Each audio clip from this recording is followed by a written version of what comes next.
At the Awakeners Academy, every student had to enter a portal and face the demon heart, a living monster heart that measured their rank, class, and future potential. Most students came out as useless E-ranks, but then Gong Ting stepped in, the academy president, royal-born genius, and heir of a powerful family. His results shocked everyone, D-rank now, but S-rank potential. The whole academy started cheering like they had found a future legend. Then Chen's turn came, and the students laughed, already expecting him to embarrass himself. But the moment Chen entered the room, the demon heart started trembling. He hadn't even used a skill yet, but the screen already showed high D rank. Then Chen used the weakest skill he had devoured, and his rank jumped to C. The teachers froze. Then he switched class again, black aura flooded the room, the sky outside twisted, and the screen glitched from S-rank potential to SSS-Rank error. When the professors rushed inside, the room was destroyed, the demon heart was dead, and Chen walked out like he had only taken a normal test. Monstrous beasts tear through screaming civilians. The city is a furnace of despair where the laws of man no longer apply. Giant jaws snap shut on those too slow to flee, painting the concrete red with the remnants of society. Fire reaches toward the blackened clouds as the screams of the dying fade into a haunting silence. It is the end of an era. The world we knew has completely fallen. Blood drips from a shattered stone pillar. Si Chen hangs there, his body embedded deep into the cracked masonry like a discarded doll. This is the man they called the SSS Lightning Assassin, now reduced to a pulp of meat and broken bones. Heavy breaths escape his lungs, each one a desperate struggle against the inevitable. Despite the carnage, his golden eyes burn with a low,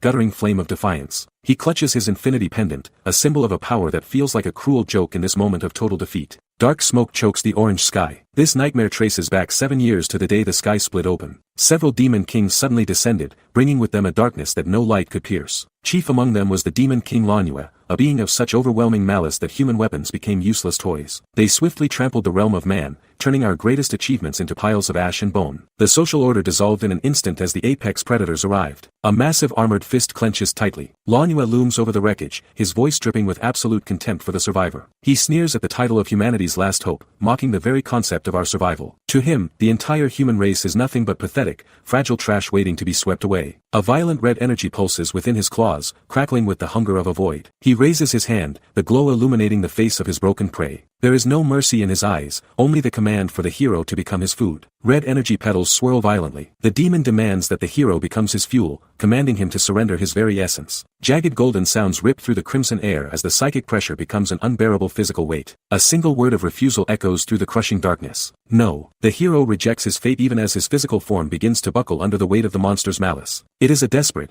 final stand against an overwhelming shadow that seeks to consume his spirit and his future. Red lightning crackles across his face. Memories of his fallen sister and lost comrades flood his mind like a sudden, torrential storm. Shadows of the people he once loved stand behind him in the red haze of his fading consciousness. Every single person he failed to protect becomes a crushing weight upon his soul. Their silhouettes serve as a bitter reminder of everything he has lost to this monster. He carries their ghosts and their unfulfilled dreams into the final moments of his struggle against death. Gritted teeth flash behind white sparks. He vows to avenge his fallen kin even if it costs his very existence. Blinding white light erupts from his broken form, completely eclipsing the demon's arrogant red aura. A final promise to drag the monster down to hell rings out with absolute, terrifying certainty. Then, the world holds its breath as a forbidden power manifests. The SSS ultimate skill, Terminus Arc, finally awakens from the depths of his pure, unadulterated desperation. It is the final trump card of a dying man. A massive explosion engulfs the demon. The monster's silhouette recoils in pure, wide-eyed shock as the golden tide of energy vaporizes the surrounding battlefield. This is an absolute stat check delivered from the very brink of death. Shattered stone and blinding radiance are all that remain of the arrogant predator's once mighty throne. Silence follows the deafening roar of the ultimate skill. Dark shadows are momentarily banished by the brilliance of a man who refused to die without a fight. Only an empty void remains. White light consumes his weary face. As the brilliance of his final attack peaks, his expression remains hauntingly calm amidst the surrounding chaos. Shards of his past begin to drift through the blinding void like broken mirrors reflecting a lost life. In one jagged fragment, he is seen clutching his sister's bloodied form under a heavy, sorrowful rain.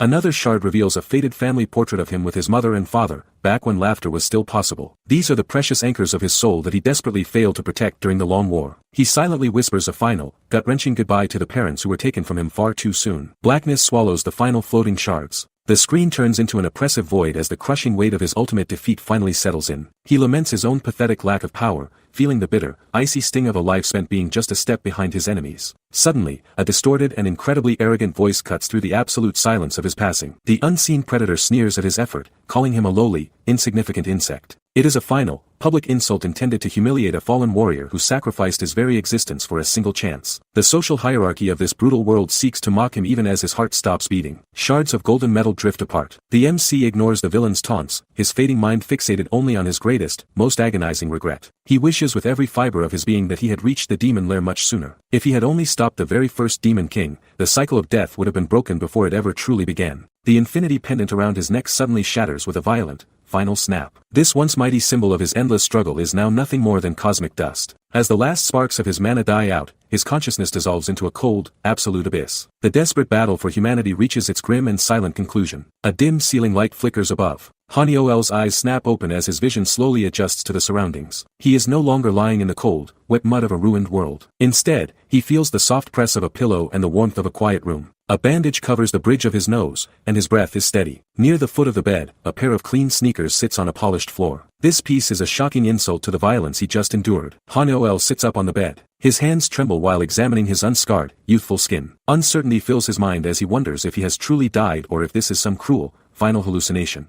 A glance out the window reveals the exterior of a massive school infirmary hospital. Bright sunlight bathes the campus while healthy students walk by in groups. They carry books and chat about trivial things, completely unaware of the coming apocalypse. The social order is intact, and the hierarchy of the weak still stands. Haniol stares through the window glass. His mind races as he tries to reconcile the carnage of his memories with this peaceful view. The world was supposed to be destroyed, yet here are hundreds of people living their lives. After a long while, the crushing weight of reality finally settles in his chest. Recognizing this place and his own youthful face brings a wave of nausea. This transition marks his return to his university days. It is a second chance he never asked for but desperately needs. Static lines ripple across the air. A high-pitched ringing fills his ears as a white frequency wave tears through his vision. The air itself seems to fracture as a jagged interface locks into place before him. A final notification confirms the integration of the power of gluttony is complete. The abyss didn't swallow him, it gave him a weapon to devour his future enemies. While these arrogant students worry about grades, Haniol prepares to hunt. The integration is finished, and the real slaughter is about to begin. Stylized black ink forms jagged characters. The title of the curse and the cure appears as a grim omen for what is to come.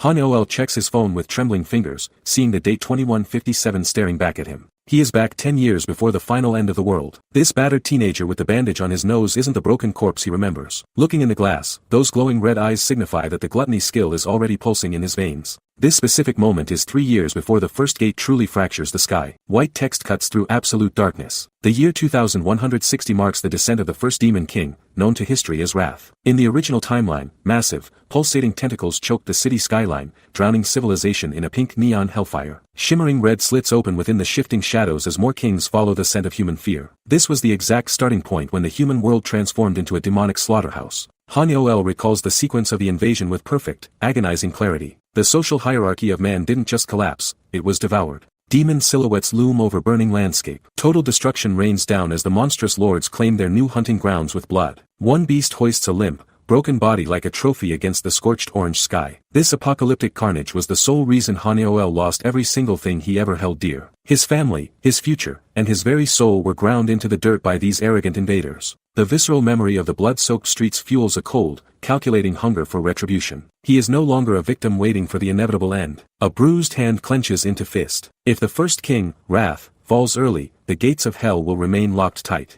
Haniol stares into the darkness with a predator's focus, calculating the exact stats needed for the kill. The path forward is a gritty, bloody climb to the top of the food chain. Knowledge of the future combined with the hunger of gluttony makes him the ultimate anomaly. Changing the future isn't just a desperate hope, it is a tactical certainty. The weak student is gone, replaced by a hunter ready to devour fate itself. This second chance will be written in the blood of kings. Blue data streams float before him. The integration process finishes, revealing the mysterious power of gluttony interface in a sudden flash of light. Xiaozhua stares in absolute disbelief as the glowing window stabilizes within his field of vision. His eyes begin to shimmer with a sudden, intense crimson light that reflects off the screen. The display clearly lists his name alongside a series of impossible, game-like stats that defy logic. Every single category, from physical strength to spiritual resonance, is maxed out at exactly 100 points. For a level 1 student, this starting point is a complete, world-breaking anomaly. The digital readout confirms his second chance is already shattering the fundamental rules of this world. Dark silhouettes tower over his body. Memories of his previous life flicker through his mind like a recurring, bitter nightmare. In that timeline, he spent every waking moment relying on mediocre awakened powers just to barely stay alive. The social hierarchy of this world is brutal,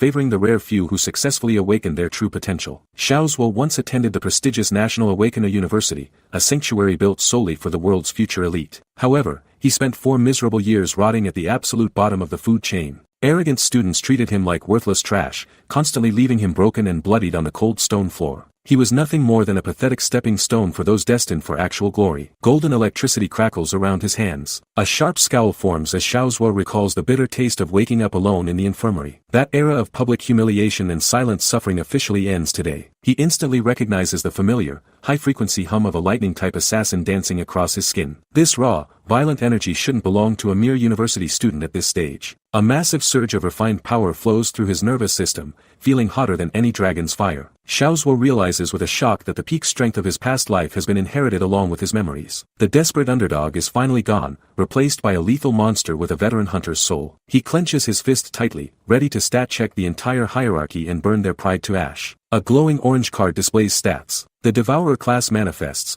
granting Xiaozuo total dominance over lightning and high-speed movement. This isn't a mere upgrade. It is a complete reconstruction of his combat potential. The system questions his early awakening while initializing the class switch, overriding his previous limitations. Violent blue sparks dance across his knuckles with a sharp, audible snap. He clenches his fist, feeling the weight of lethal strikes once reserved for high-rank monsters. The underdog is officially gone, replaced by a storm waiting to break. A boy with glasses looks surprised. Ma Long, a lowly E-rank flower chanter, stumbles into the room with his jaw dropped in shock. Xiaozuo waves off the concern, casually observing that his friend cannot see the floating holographic interface. Ma Long begins a frantic rant, reminding him of the absolute beating he took just 24 hours ago. In this cruel world, the weak are meant to stay down, yet Xiaozuo stands tall without a single scratch. Ma Long reaches out and grips his friend's arm, his eyes wide as he questions if his imagination is playing tricks on him. The physical presence of a veteran hunter is beginning to leak through the fragile facade. Red eyes gleam with hidden intent. Xiaozuo maintains a cool, detached composure that leaves Ma Long even more unsettled. The social gap between them is about to vanish, replaced by a terrifying power gap that no one is prepared for. Ma Long suddenly has a panicked realization,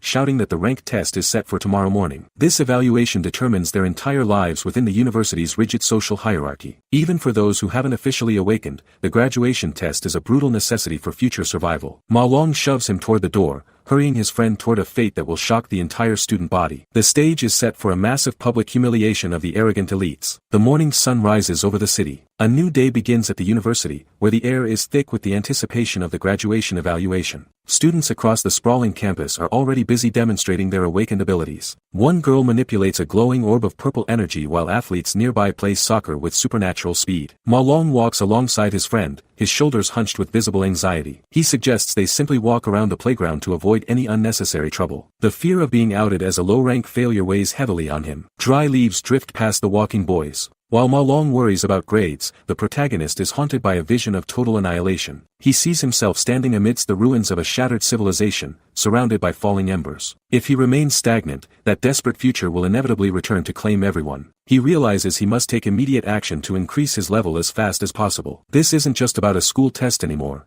It is about survival. He envisions a massive beast being brought down by warriors in a pillar of golden light. Silhouettes of hunters stand behind yellow tape. He looks at the mana-drenched world and questions his own standing among the other awakeners. In this society, power is measured by a rigid ranking system from S-rank down to the lowly E-rank. Most students at this university are destined to remain stuck at the very bottom of the food chain. He checks his current status, seeing the glowing numerical interface hovering in his field of vision. Although he can estimate his strength based on past experience, a formal test is required to confirm his growth. The path to the top starts at level 1. A basketball slams into a student's face. The violent impact erupts with a sickening thud, sending a spray of sweat and saliva into the air. Ma Long's head snaps back as his glasses are knocked clean off his face. This isn't a stray shot from a game. It's a calculated strike from a bully. The social hierarchy of a university is enforced through these petty acts of violence. Arrogant elites watch from the sidelines, waiting to see if the victim will crawl. The peace of the morning is shattered by this display of unprovoked aggression. Ma Long groans while clutching the dirt. The impact leaves him gasping for air as onlookers begin to whisper.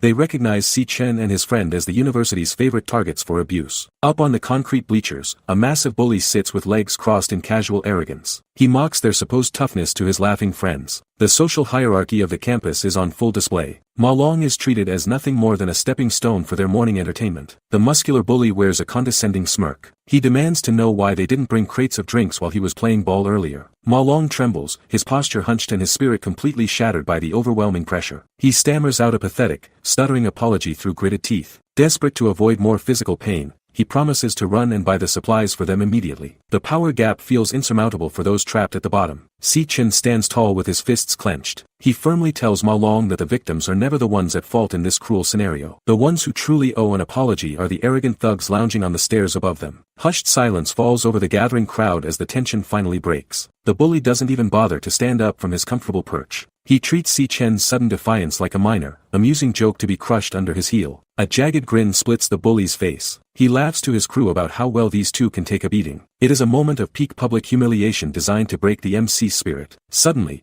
Si Chen's eyes flash a predatory, glowing red as his killing intent surges. He identifies the target with cold, murderous precision. The air grows heavy and suffocating for everyone nearby. This arrogant elite is about to get stat-checked into the pavement. Bubbles rise through the dark water. The bullies shove Si Chen's face deep into the sink, relishing the muffled sounds of his desperate struggle. He gasps for air but finds only the suffocating, cold pressure of the basin. This is the brutal hierarchy of their world. These cowards use their strength to torment those they deem weak. The splashing water echoes against the bathroom tiles as they laugh at his pain. It is a pathetic display of unearned power. A man with an earring sneers. He stares down with a look of pure, unadulterated arrogance. This thug claims he is actually helping Si Chen by forcing him to awaken. It is a classic lie used by predators to justify their disgusting behavior. The group behind him breaks into jagged, distorted laughter that fills the cramped space. They suggest stimulating him further to see how much more he can take. Their cruelty knows no bounds in this lawless social jungle. The bullies walk away laughing. They exit the room while joking about how quickly their target fainted. To them, this was just a boring way to pass the time between classes. Si Chen remains slumped against the wall, soaking wet and motionless. His friend collapses beside him with a look of absolute terror. He grabs Si Chen's shoulders and begs him to wake up. The high-tension atmosphere of the assault leaves behind a heavy, tragic silence.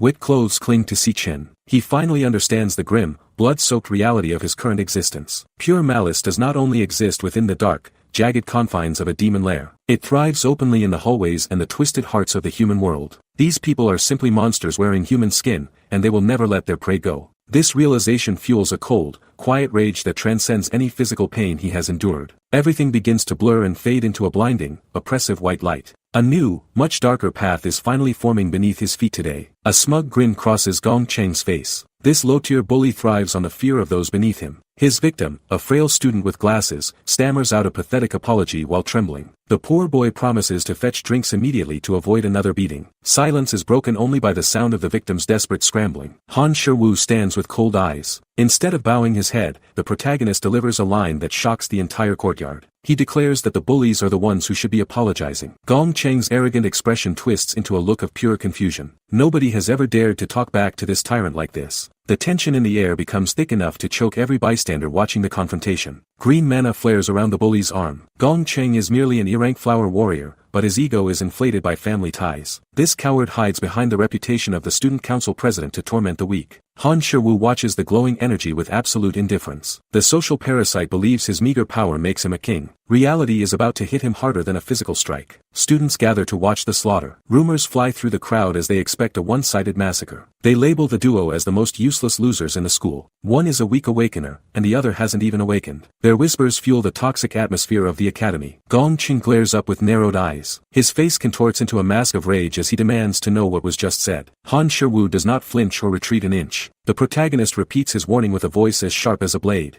He tells the bully to never bother them again. This is a final, chilling ultimatum delivered by someone who no longer fears the shadows of the past. Gong Cheng throws a massive punch. He roars that the protagonist needs another brutal beating to learn his place in the school hierarchy. Then, the impossible happens before the entire crowd as Han Shiwu raises a single arm. The impact cracks the very air around them with a violent shockwave. A mere unawakened student just caught a brute's full-force strike without flinching. Gong Cheng's eyes widen while his momentum dies instantly. This is the first time the bully has ever been stopped. The bully recoils in visible pain. Shaking his throbbing hand, the aggressor hisses through his clenched teeth in agony. Surrounding students gasp in total disbelief as nobody understands how a loser possesses this much strength. Gossip spreads like wildfire through the stunned and silent crowd. Gong Cheng's face turns a dark shade of purple from pure embarrassment. He screams about the MC being a damn unawakened weakling. The public humiliation is just beginning for this arrogant thug. Golden system windows appear mid-air. A flashing notification confirms the job switch is finally complete as stats fluctuate and solidify. The electric barbarian class is now officially active and bonded to his soul. High strength and stamina bars fill the interface with legendary potential. This transformation happens right under the trembling noses of his enemies. The protagonist is no longer a pathetic punching bag for the elite students.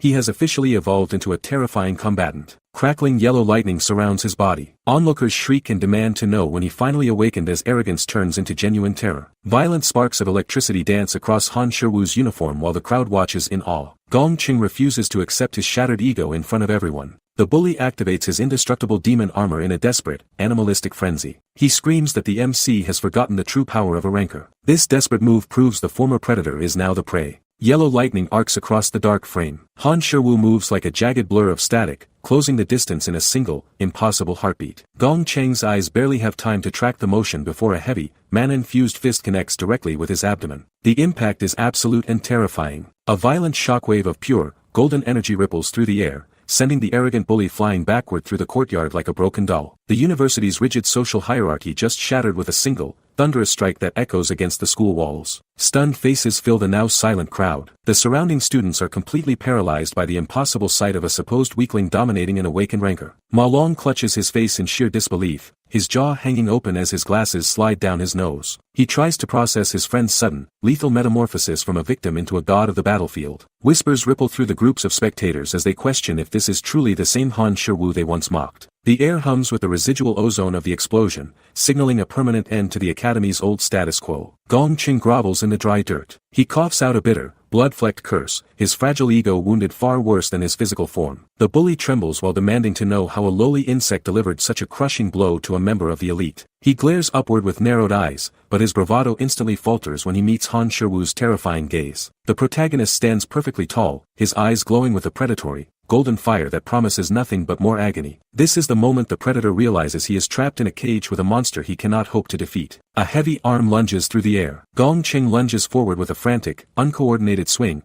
screaming a bloodthirsty vow to kill the man who humiliated him. Han Shiwu doesn't even bother to dodge the clumsy, slow-motion attack. He catches the bully's massive wrist with a grip like a crushing iron vise, his entire arm surging with a blinding, high-voltage electrical current. The smell of ozone fills the air as the veteran lightning-type assassin completely stat-checks his arrogant opponent into total, whimpering submission. There is no mercy left in these glowing red eyes as the hunter finally closes his trap. Si Chen's golden eyes glow intensely. He looks down at the struggling bully with a gaze that promises absolute ruin. With a cold, detached voice, he declares that his opponent is simply too weak to exist in his world. A massive, electrified fist connects with Gong Cheng's face in a blinding explosion of yellow energy. The force of the impact ripples through the air, shattering the bully's unearned confidence instantly. Gong Cheng is sent spiraling backward through the air, his body scorched by high-voltage currents. The apex predator of the academy has been reduced to a flying heap of charred meat. The bully crashes into the stairs. A sickening crunch echoes across the silent campus as stone meets bone. Dust and debris rain down on the unconscious form of the man who once thought himself a king.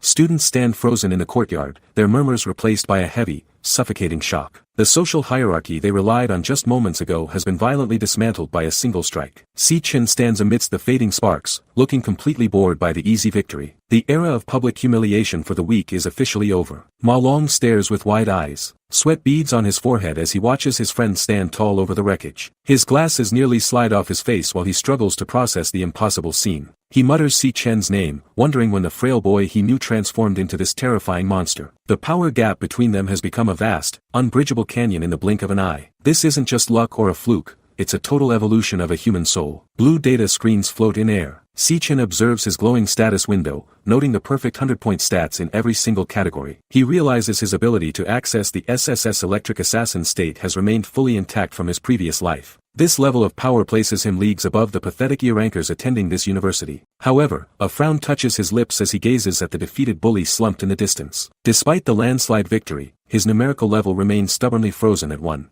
He needs a real challenge to force the system to acknowledge his true, monstrous potential. A lightning-charged fist descends rapidly. Bystanders scream for Han Shiwu to stop as the raw energy of the electric barbarian class illuminates the entire courtyard. Gong Qing cowers on the ground, his previous arrogance replaced by a frantic, sweating terror. There is no mercy left in the eyes of a man who has seen the world burn. Han Shiwu's gaze remains cold and distant, flickering with the white-hot intensity of a true predator. He has officially flipped the social script of this school with a single, crushing display of dominance. The elite bully is nothing more than a trembling insect beneath his heel. Yellow sparks explode around his knuckles. Han Shiwu lunges forward, pinning the gasping bully against the hard pavement with effortless strength. The air crackles with the scent of ozone and the physical weight of a legendary stat check. Gong Cheng's throat is inches away from a lethal discharge of mana that would erase his very existence. This isn't just a schoolyard scuffle, it is a veteran hunter reclaiming his dignity. The total silence of the watching crowd proves that the hierarchy has been shattered beyond repair. He is the storm, and the university is finally beginning to feel the thunder. A blonde woman watches the carnage. She steps forward with a polished, composed grace that marks her as a member of the elite student council. While she acknowledges Gong Cheng's initial fault, she declares that this public humiliation has reached its limit. Her eyes crinkle with a subtle, calculating smile as she attempts to restore order to her domain. Han Shiwu doesn't even flinch, his silhouette looming over the broken bully like a dark omen. He questions if the council is truly so desperate to protect a pathetic parasite. The tension between the new anomaly and the established power structure is palpable. Han Shiwu stares at the horizon. He knows that a simple deterrent is the only way to keep these leeches from returning to feast on his peace. If he allows them to stand back up without fear, the cycle of harassment will simply reset tomorrow morning. Nearby, other students hide behind stone pillars, their faces pale with genuine, bone-chilling dread. They whisper to one another about his terrifying expression, vowing never to cross the monster hiding in human skin. The social order hasn't just been challenged, it has been completely rewritten in blood and lightning. Han Shiwu has finally made himself untouchable. Two figures walk across the empty campus. Ma Long hurries behind Han Shiwu, his voice cracking with a frantic, desperate energy. He waves his arms wildly, unable to process the absolute slaughter he just witnessed in the courtyard. The boy screams that Si Chen has finally awakened as a super-strong lightning assassin. To a lowly student who has spent years at the bottom, this shift in power feels like a fever dream. The social order they once feared is beginning to dissolve in the wake of this new, terrifying reality. A man sits lazily in a chair. Xiang Zhua, a lowly E-rank nucleus mage, stares with half-lidded eyes as he picks at his ear in total boredom. Beside him, his roommate Xiang Yu remains glued to a computer screen,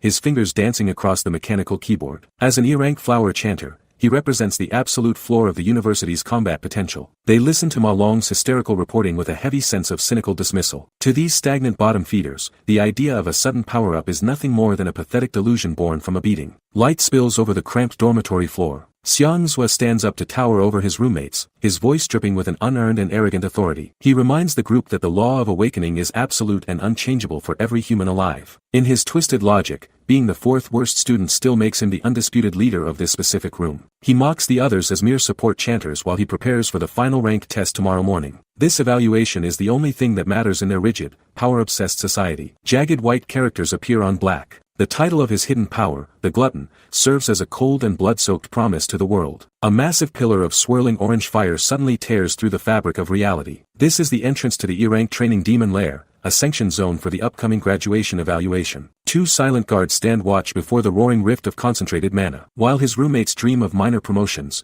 Han Shiwu prepares to devour everything inside that portal. The era of the underdog is officially over. A blond man exits the portal. This elite student carries himself with an aura of absolute authority that chills the surrounding air. Behind him, the swirling orange fire of the demon lair fades as he concludes his daily training session. Gong Qing waits in the shadows, his face still a mess of bandages from his recent encounter with Han Shiwu. The bully looks like a beaten dog seeking protection from a true predator. This is the student council president, the man at the pinnacle of the university's hierarchy. Gong Qing glares with burning eyes. He spits out a desperate plea, claiming the MC showed zero respect for the council's established power. The bully's voice trembles as he recounts how his own brother was humiliated in front of the entire student body. He tries to frame the protagonist's sudden growth as a direct insult to the president's lineage. The elite man remains silent, his golden eyes reflecting a cold, calculating intellect. He isn't moved by petty grievances, only by the threat of a new anomaly. A sharp knife slices through steak. The president dines in luxury, questioning if this new challenger is actually worth his personal attention. Across the table, a blonde woman explains the staggering reality of their social dominance. Less than 10 people in the entire academy have managed to reach the coveted D rank. The president has already monopolized every single one of these elites for his exclusive club. With private access to high-level demon lairs, his power gap over the common students is supposedly insurmountable. Rain pours down on the pavement. While the elites feast and plot, Han Shiwu pushes his body through a hellish training regime. He sprints through the freezing storm,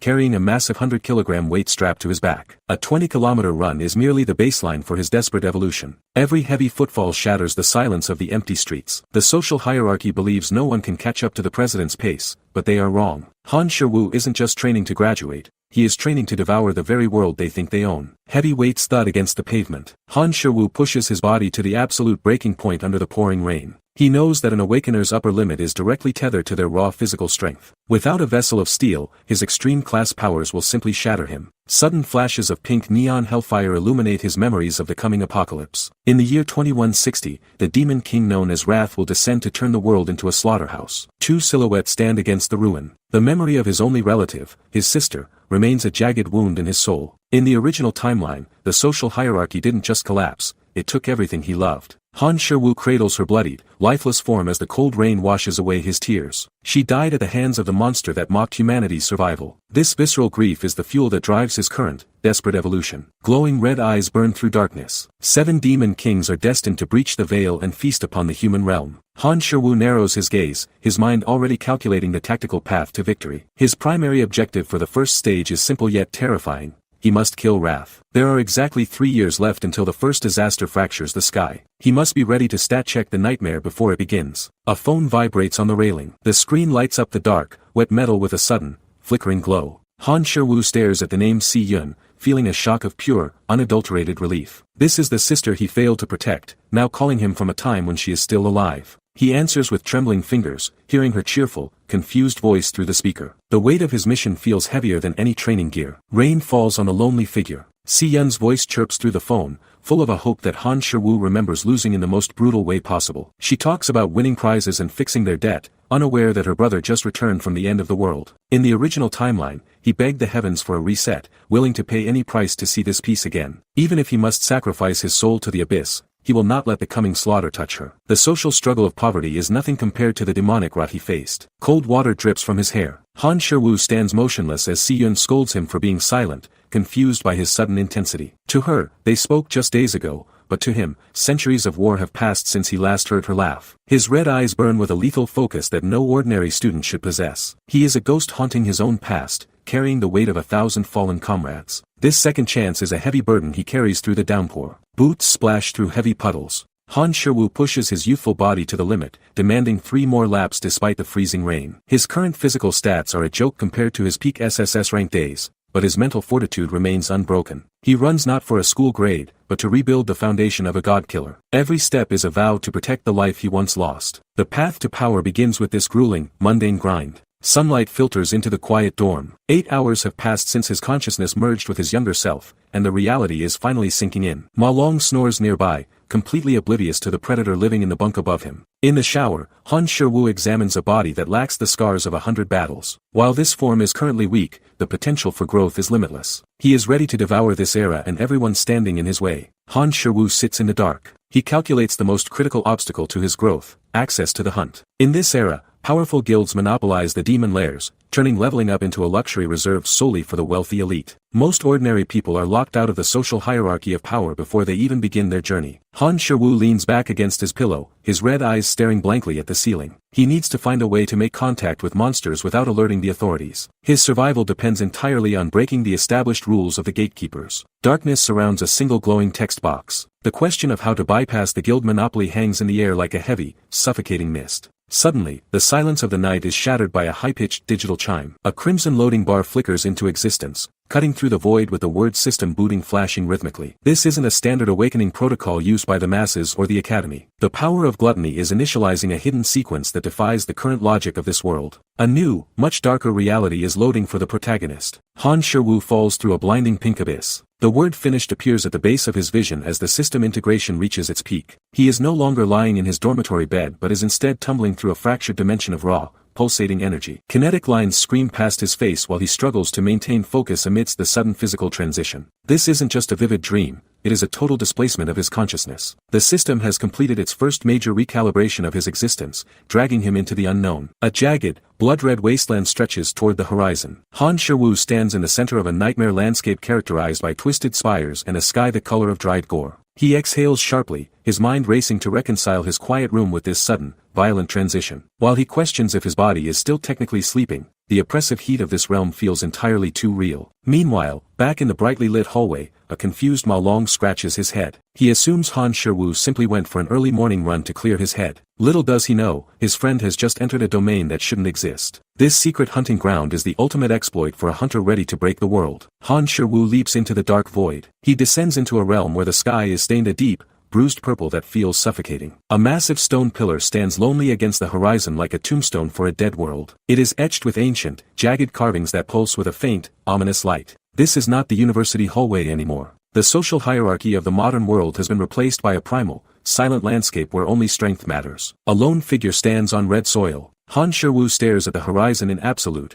wide-eyed shock as the reality of his situation sinks in. He questions the sudden appearance of the monolithic structure looming before him. The tower is a twisted, terrifying spire of rock and bone that seems to pierce the very clouds. It looks like a monument to a forgotten age of slaughter and endless war. He realizes this secret dungeon is his only path to true power. Skeletal hounds prowl the blood-red sand. Their empty eye sockets glow with a malevolent blue flame as they scent fresh, living meat for the first time in centuries. These are not the weak, pathetic bullies from the schoolyard. Han Shiwu watches the interface update his mediocre student rank in real time. The system begins a violent, high-speed override of his current physical limitations. It discards the weak Cloud Warrior shell to make room for something far more dangerous. A new, lethal destiny is loading. Golden sparks dance across his dark hair. The notification confirms the class switch is officially complete, sending a shockwave through the surrounding air. Han Shiwu feels the raw, jagged power of the Sichin persona surging through his nervous system like liquid fire. He is now the level 1 lightning assassin, a ghost of his former peak self. His stats flicker and solidify, maxing out his speed and elemental resonance with impossible efficiency. Yellow electricity coats his limbs in a violent embrace. A monster's head flies through the air. Han Shiwu moves with a predatory speed that defies the laws of human biology and physics. One clean strike. The skeletal beast is vaporized before its jaw can even snap shut. Notifications flood his vision as he harvests the rare materials from the fallen remains. He realizes his current strength is already breaking the fundamental scales of this world. The hunt has officially begun. He will devour every monster in his path. Yellow lightning cleaves a skeletal skull. Si Chen's blades move with a lethal, fluid grace that leaves only red mist and bone shards behind. A notification confirms he has obtained 3 rare death forest materials from the shattered carcass. The visceral heat of the battle and the suffocating stench of iron are far too vivid to ignore. He realizes this isn't a dream or a dying hallucination of a broken man. Experience points surge into his spirit as the reality of his new life finally settles in. Golden radiance erupts around his form. A massive holographic notification displays his new status as a level 2 lightning assassin. Every single core stat point increases by 5, but his hidden multipliers create a terrifying, world-breaking power gap. Si Chen stares at his own hands, feeling a spiritual resonance that defies the standard logic of this era. This insane growth curve proves he is no longer the bottom-tier trash of his previous life. He now possesses the raw stats to solo raid dungeons that would traditionally crush an entire elite squad of rankers. A massive wolf lunges through shadows. This towering beast drips with primordial malice, serving as the perfect test for his newfound lethal capabilities. It unleashes a torrent of blinding, molten energy from its jaws in a desperate attempt to incinerate the intruder. Si Chen doesn't flinch, using the monster's aggression to refine his own veteran combat timing. He cuts through the fire like a ghost, delivering a precise killing blow that grants him 320 experience points instantly. The level up window flashes again as he hits level 3 in mere minutes. Rare loot icons float in darkness. He successfully harvests 18 fangs and a singular, glowing death forest crystal from the heavy remains. These high-tier materials are worth an absolute fortune to the prestigious guilds that once looked down on him. Standing alone in the blood-red landscape, Si Chen observes the absolute, haunting silence of his victory. He has already climbed 2 levels in a fraction of the time it takes normal, untalented hunters to progress. The social hierarchy of this world is about to be completely devoured by a predator from the future. Si Chen's eyes glow a deep crimson. He stares at the notification labeling his fallen foe as devourable. The concept of total consumption is completely foreign to this timeline's logic. Red light pulses from his fingertips as he reaches toward the cooling corpse. A realization strikes him like a physical blow. This is the true, hidden face of his unique ability. The power of gluttony isn't just a name, it's a terrifying, metaphysical hunger. Dark energy swirls into a tight vortex. A jagged progress bar fills as the monster's essence is violently liquefied into pure mana. Sichin clenches his fist to contain the raw, turbulent power. Sparks of white energy arc between his knuckles with a sharp, lethal snap. Suddenly, a notification chime echoes through the silent, blood-soaked chamber. The interface confirms the integration process is finally finished. A holographic card materializes, depicting the beast he just slaughtered with cold, calculating efficiency. The monster remains trapped within a card. He stares in absolute disbelief at the digitized remains of an apex predator. This system defies every known law of the current, rigid social hierarchy. By killing his enemies, he can literally absorb their very souls. Their strengths and unique classes become his own, fueling a rise that no elite student can ever hope to stop. He holds the blue card between his steady fingers, feeling its icy, powerful resonance. The monster's former status is now his to command as a secondary class. This is the ultimate, game-breaking stat check on reality itself. Bright light washes over his focused face. The protagonist finally recognizes the exact, world-shaking nature of this forbidden path. This is the singular weapon he needs to lock the gates of hell forever. A dark vision of a much greater, winged demon lord flickers in his mind's eye. Every monster in this world is now nothing more than potential fuel for his growth. He is no longer just a boy surviving, he is a predator harvesting. The hunt for the first demon king has officially evolved into a slaughter. His transformation into the ultimate anomaly is now complete. Red energy swirls into a white core. Han Shiwu feels the raw, unfiltered essence of the eternal abyss coursing through his very marrow. The surrounding reality begins to warp and buckle under the jagged weight of this new, forbidden mana. In the center of the void, a chilling notification confirms the awakening of the power of gluttony. This isn't just a skill, it is a sentence of death for his future enemies. His eyes snap open, glowing with a predatory red light that signifies his descent into a righteous madness. He declares with terrifying calm that he has finally seized his own destiny. The era of the victim is officially over. Crimson light fractures against a dark backdrop. In this rigid world, the social hierarchy is built on the foundation of single-class limitations. Common sense dictates that an awakener must accept their inherent strengths and weaknesses from the moment of birth. However, the system interface reveals a world-breaking anomaly as Han Shiwu claims two distinct classes at once. This absolute violation of universal law grants him the lethal speed of an assassin and the raw durability of a warrior. He realizes that by devouring more monsters, he can stack infinite powers within his soul. He gazes at the silhouettes of towering behemoths, seeing them as nothing more than future upgrades. He is now the ultimate predator in a world of sheep.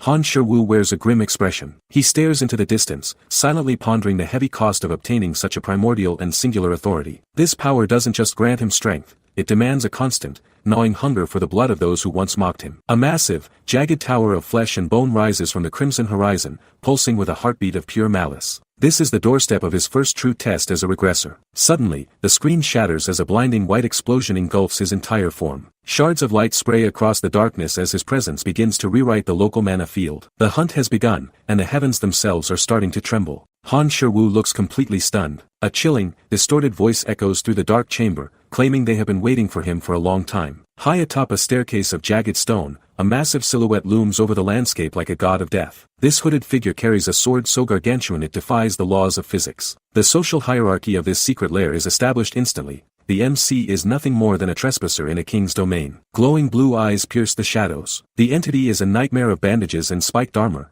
radiating a physical pressure that chokes the surrounding air. Every movement it makes feels heavy with the promise of absolute, unmitigated violence. A sudden, blinding flash of pink light erupts as a physical shockwave slams into the ground. Han Shiwu is forced back by a surge of mana that threatens to shatter his youthful, unhardened bones. The fight for survival is no longer a choice, it is a desperate necessity. Text boxes explain the ranking system. In this world, the government rigidly classifies power from the lowly E rank to the pinnacle of S rank. Han Shiwu wipes blood from his lip, recalling how he nearly died just to reach the top in his previous life. Currently, his combat power is a measly D rank, making him a fly compared to the mountain before him. This is an S-rank boss, an apex predator that should be impossible to encounter at his current level. The stat check is already proving fatal. Red mana pressure crushes the ground. His stats are being completely overwhelmed by a level gap that feels like a bottomless canyon. He stares at the monster through a haze of pain and disbelief, his mind racing to find a single way out. Why would an S-rank monster manifest in such a place? The final chilling realization strikes him harder than any blade. The monster spoke his name, revealing a connection that shatters everything he thought he knew about this regression. This isn't a hunt, it's an execution. A hooded monster raises a jagged scythe. Purple mana trails through the air as Han Shiwu struggles to track the lethal,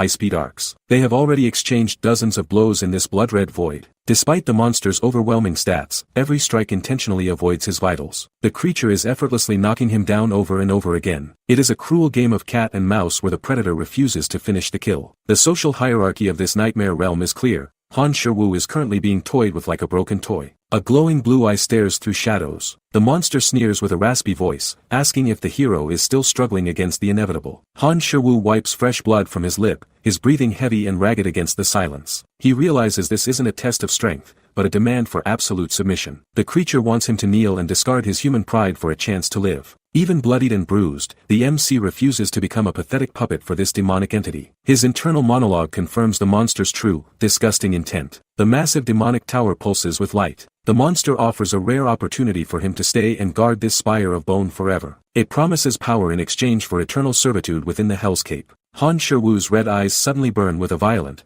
focused intensity. He delivers a chilling rejection that echoes through the crimson wasteland. He will never stay in this wretched hellhole. His spirit remains unbroken despite the crushing physical weight of the monster's malice. Yellow lightning crackles in his bloodied palm. Han Shiwu stands tall as blood sprays across the white void from his open wounds. The monster's patience finally snaps like a dry branch. A massive purple blade ignites with a terrifying, suffocating pressure. The creature roars that it has only been patient because the MC is the unique key to this domain. The game of mercy is over. A final, lethal strike descends to erase the anomaly once and for all. This is a total, final stat check of his very existence. Pink energy tendrils rise from the ground. The crimson wasteland pulses with the stolen life of fallen beasts as Han Shiwu watches the corruption spread. A hulking shadow looms over the field, its voice dripping with an ancient, heavy malice. It offers a final chance for surrender while its own stats surge in a terrifying display of raw power. Massive boulders begin to drift into the air, caught in a violent gravity of pink mana. The boss monster isn't just threatening him, it is preparing to erase the very concept of his existence. The hero stands on a jagged ridge. Below him, a sea of churning red flesh and bone waits to grind his body into a bloody pulp. The monster sneers at his defiance, convinced that a mere level 1 human is nothing more than easy prey. The social hierarchy of the abyss demands that the weak stay down, yet Han Shiwu refuses to crawl. Suddenly, the air temperature drops as a sharp, ozone-scented chill fills the void. His eyes snap open, burning with a lethal, concentrated yellow lightning that signifies his transition into a god of storms. Yellow lightning arcs across his youthful face. Han Shiwu lunges forward like a kinetic force of nature, his speed completely shattering the monster's expectations. He screams his intent to kill with a voice that carries the weight of 1,000 lost souls. The demon lord recoils, barking out a desperate cry of disbelief at the sheer scale of the human's audacity. A massive purple blade swings in a frantic, wide arc to meet the incoming flash of light.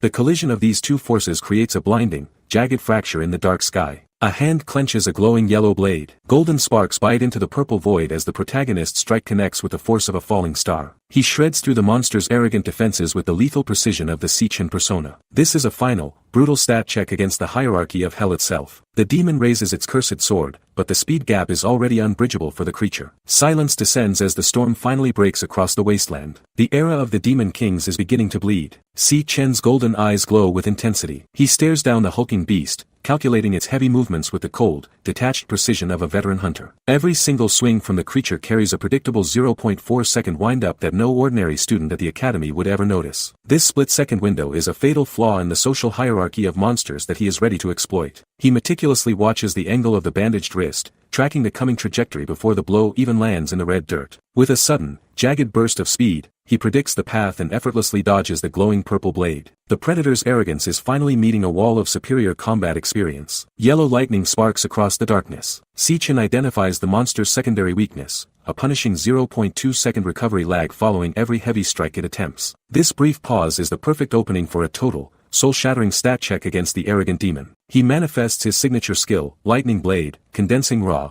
high-voltage electricity into a lethal edge of pure, vibrating light. The strike connects with a thunderous roar, shredding through the monster's dense bone armor and searing its corrupted flesh. A system notification confirms the beast is now completely paralyzed and vulnerable to his absolute dominance. This once mighty predator is now reduced to a helpless target, proving that the old hierarchy of the dungeon is officially dead. Streaks of yellow energy blur the air. Sichin moves far too fast for the paralyzed creature to even track with its flickering, dying eyes. He has spent every single moment of this fight observing and analyzing, waiting for these precious few seconds to secure his dominant escape. The speed gap between a high-rank regressor and a common dungeon beast is simply unbridgeable in this early stage of the world. He reaches out a steady, mana-drenched hand toward a flickering white digital interface manifesting within the distorted pink haze of the lair. These calculated seconds are all he needs to leave the charred wreckage of his enemies far behind him. The secret hunt concludes exactly on his terms as he prepares to return. A figure leaps through the crimson void. Han Shiwu realizes the exit he desperately chased was nothing more than a cruel, shimmering mirage. The surrounding pink haze ripples as a dark, monstrous silhouette manifests with a bone-chilling laugh. This predator mocks his effort, revealing that the light he sought was just an illusion left to trap the unwary. The monster's eyes burn with a violet malice that chokes the very air. It notes with eerie calm how quickly this human spotted the flaws in its lethal sequence. This is a level of pressure that would shatter any ordinary student's mind. Jagged horns pierce the swirling purple aura. The entity reveals itself as a being of immense, suffocating power that defies the standard ranking system. It calls Han Shiwu the one who can bring hope, though the words drip with a terrifying, ancient weight. Chains wrap around the monster's muscular frame as its presence crushes the local mana field. A sudden, violent surge of darkness erupts from its maw, signaling an end to the brief conversation. Every instinct in Han Shiwu's veteran soul screams that this is a stat check he cannot afford to fail. The true hierarchy of the abyss is finally showing its face. Glowing red eyes narrow in fierce concentration. Han Shiwu ignores the monster's praise, his mind already dissecting every movement for a single opening. Under this crushing pressure of absolute despair, he remains hauntingly calm and analytical. He risks his very existence to find a glimmer of hope amidst the suffocating shadows. The entity watches him with a twisted fascination, noting his refusal to break. This isn't just a physical battle. It is a clash of spirits between a regressor and a king. He is searching for the one flaw that will allow him to survive the night. Heavy shadows drape over the standing warrior. A sudden, gut-wrenching realization strikes Han Shiwu as he observes the monster's shifting form. This terrifying aura is a signature he has encountered once before in the ruins of the future. It is the same oppressive energy that belonged to the demon king Lanhua, the architect of humanity's end. A massive explosion of orange lightning and fire tears through the landscape as the fight truly ignites. Han Shiwu dives through the inferno, his movements a desperate blur against the scorching heat. He must survive this encounter if he ever hopes to change the blood-soaked destiny of his world. A blue crystal shard drifts in darkness. This haunting vision traces back to the absolute final battle of Han Shiwu's previous life. He recalls the icy breath of primeval frost dragons and the crushing weight of a collapsing world. During that desperate war, he switched between several high-rank classes with the effortless grace of a master. The social hierarchy of hunters recognized him as a god of the battlefield, a man who refused to break. Every ounce of his veteran soul was forged in the fires of this global extinction event. Green vines whip through the smoky air.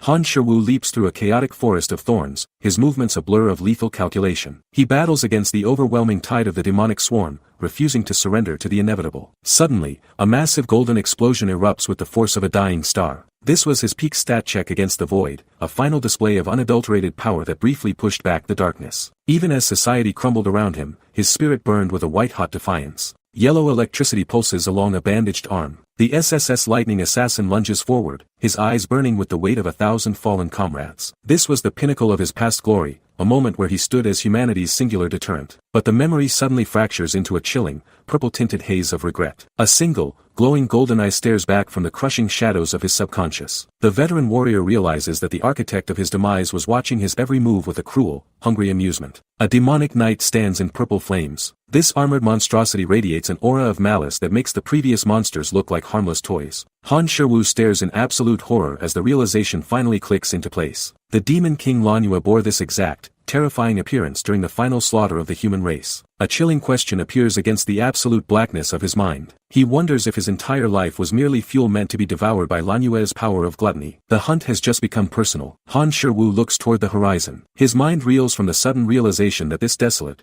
blood-red world isn't an external dungeon. He is standing within the fractured depths of his own soul. The massive spire reflecting in the crimson water is the physical manifestation of his unique, internal ability. This sanctuary officially confirms the heavy title of his burden, the glutton. He is the vessel for a power that defies the social hierarchy of the physical world. A jagged demon face sneers nearby. The entity mocks his confusion while praising the razor-sharp focus of a veteran hunter. Han Shiwu has survived the mental pressure that would shatter any ordinary university student. This monster declares him worthy of inheriting the dark treasures buried deep within this void. The protagonist questions what everything truly entails in a place built on the bones of the fallen. A path toward absolute dominance is finally opening before him. A golden key glints with light. A gray, Clawed hand offers the artifact, identifying it as the master key to the towering spire. The spectral figure of Lanhua stands between two pillars of purple fire, explaining the tower's grim history. Countless ferocious demons were once devoured by the king, only to be sealed away within this mental prison. These are the strongest predators from a forgotten era of slaughter. They wait in the dark for a new master to challenge them. The key floats before the hunter. The system confirms the acquisition of the Key of the Void, a tool designed to unlock the ultimate buffet of power. Han Shiwu is told to devour these sealed monsters to fuel his own rapid evolution. He clutches the jagged metal with a trembling, blood-stained hand, his eyes wide with suspicion. He demands to know why a monster like Lanhua is suddenly aiding his quest for strength. The social order of the afterlife is just as treacherous as the world above. A large clawed hand rests on the ground. Lanhua explains that even among the demon race, a line exists between good and evil. He claims the other demon kings slaughtered his entire kin just to satisfy their own bottomless greed. Now, the singular chance for retribution is standing directly before the regressor. The social hierarchy of hell is built on the corpses of the betrayed and the weak. Han Shiwu stares with an intense frown. He demands to know exactly who the demon is talking about with such heavy conviction. Instead of a direct answer, the creature gestures toward a massive, jagged fortress that pierces the bloody horizon. Lanhua commands him to go find them for himself and witness their cruelty. The scale of this demonic tower represents the absolute peak of the world's current power structure. Blinding light erupts from the demon's form. Lanhua offers his own essence, urging the hero to seize this power and make the traitors pay in blood. Han Shiwu recoils in shock, his mind racing as he processes the magnitude of this forbidden gift. This isn't just a simple upgrade, it's a desperate investment in the one man who can shatter the status quo. The protagonist's red eyes glow as he prepares to absorb the strength of a legend. Sharp fangs flash amidst a violent red haze. From this moment on, Han Shiwu is told he must become an unstoppable force of nature. He is ordered to open the gates of the demonic tower and devour every single soul hiding within its dark halls. Lanhua warns that the monsters inside are the most vicious and cunning entities in existence. To survive the coming apocalypse, the hunter must climb until he stands at the absolute peak. This is the ultimate stat check for humanity's last hope. He will consume the darkness itself to fuel his final revenge. Red jagged text pierces the dark. The long-awaited countdown to his ultimate evolution finally reaches its breaking point. Si Chen's path is no longer about mere survival or hiding his potential. It is about absolute, systemic dominance. The dark prophecy declares that he will devour every single demon king that once turned our world into a silent graveyard. Lanhua's voice echoes through the void as the social hierarchy of monsters begins to tremble. A cold, blinding silence follows as the final transition of his soul initializes into a new state. Blue energy swirls around a fist. Only a man with a shattered heart and iron resolve can withstand the crushing weight of this forbidden power. Si Chen stands alone upon a literal sea of blood, his silhouette a dark and lonely promise of coming retribution. He is no longer just a student or a pathetic victim of circumstance. He is the vessel for a hunger that predates all of human civilization. Every drop of mana in this crimson realm answers to his silent, internal command. This is the true, terrifying peak of his inherited authority. Gold banners announce a massive level up. The very system fractures as the gluttony skill triggers an unprecedented, world-breaking stat check on the current reality. Si Chen clenches his heavy fist while his eyes burn with a predatory, crimson light that illuminates the surrounding shadows. Violent yellow aura radiates from his skin, signaling the arrival of a legendary hunter who has surpassed every human limit. He successfully harvests the Rakshas's underworld bone, a legendary material that radiates pure demonic malice. The university elites are still playing house while he harvests the foundations of hell itself. Sharp red eyes narrow with intent. He silently vows to carry the heavy will of his fallen comrades into this second, much bloodier life. A legendary purgatory Rakshasa card manifests before his steady hand, detailing the impossible stats of his new Star Warrior status. With insane multipliers in strength and speed, he officially unlocks the Bone Grip rune and the Triple Gravity Strike. This isn't just a simple class change, it is a direct declaration of war against the Demon Kings. He is ready to stat check the entire hierarchy and burn their legacy to ash. Morning light spills through the window. Si Chen's eyes snap open as he finds himself staring at the ceiling of his old bunk. The crushing weight of the demon lair feels like a distant, agonizing echo against the quiet safety of the room. He remains motionless, feeling the soft sheets beneath his fingers instead of the jagged rocks of the wasteland. The silence of the morning is a shocking contrast to the violence he just endured. A loud voice commands him to wake. Ma Long shouts from across the room, reminding him that the graduation uniform is required for today's evaluation. Si Chen sits up with a look of pure, unadulterated shock etched across his youthful face. He questions if his return to the past was merely a vivid, feverish hallucination born from a beating. The peaceful domesticity of the dormitory feels like a cruel insult to the carnage he clearly remembers. A glowing status window flickers into life. Despite his confusion, the holographic interface confirms he has reached level 10. This numerical proof validates that every monster slain in the void was a tangible reality. He clenches his fist, realizing the loot he harvested in that dreamlike realm has successfully crossed over with him. He wonders how the university's rigid ranking system will classify a level 10 anomaly among these E-rank students. A sudden shout of his name breaks his concentration and drags him back to the social reality of the dorm. A man looms over the bed. Xiangzhua stares down at Si Chen with a look of predatory arrogance, his posture radiating unearned authority. The dorm bully mocks the rumors circulating about Si Chen becoming some kind of powerhouse overnight. He sneers at the very idea of a lowly loser trying to topple his petty reign as the undisputed top dog of this room. This arrogant parasite has absolutely no idea he is threatening a veteran hunter who just crawled out of a dimensional hell. The social hierarchy of this dormitory is about to be violently reset by a monster he can't even comprehend. A student stuffs a burger into his mouth. Xiangzhua reeks of unearned confidence as he prepares for the looming graduation evaluation.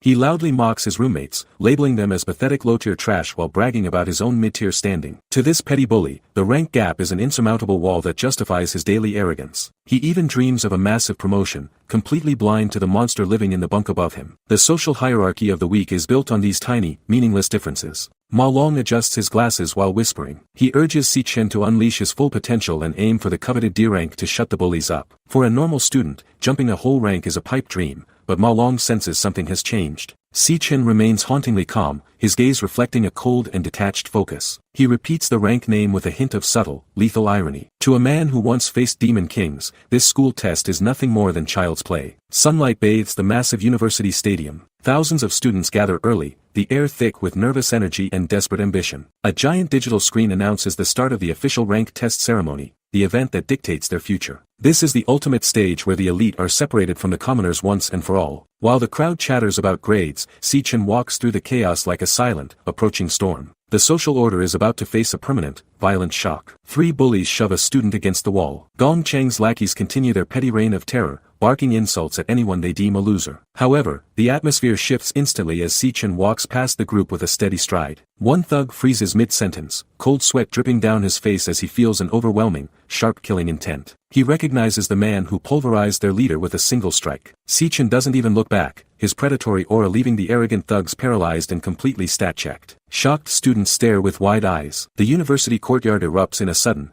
chaotic chorus of stunned whispers as Si Chen makes his entrance. Former bullies and bystanders who once mocked him now shout his name with a mixture of genuine terror and unearned respect. Ma Long stands in the background, a smug, satisfied grin forming as his wild claims are finally validated by this overwhelming display of presence. The rigid social hierarchy of the school is visibly buckling under the weight of this new, terrifying reality. Even the most cynical observers begin to wonder if the rumors of his legendary awakening were actually true. Crimson eyes narrow under dark hair. A sharp, arrogant voice cuts through the rising noise of the crowd with cold precision. Si Chen looks up to find a man dressed in a flamboyant floral shirt and a structured gray blazer standing directly in his path. This is Jiang Jian, an elite student council officer who carries the suffocating stench of inherited authority. He flashes a condescending, jagged smirk, his gaze dripping with the typical, toxic malice of the campus upper class. Jiang Jian mockingly reminds everyone of his direct connection to the esteemed president, Lord Gongting. He serves as the primary gatekeeper for the university's most powerful and protected bloodline. Students whisper behind their trembling hands. Bystanders identify the newcomer as the president's personal lapdog,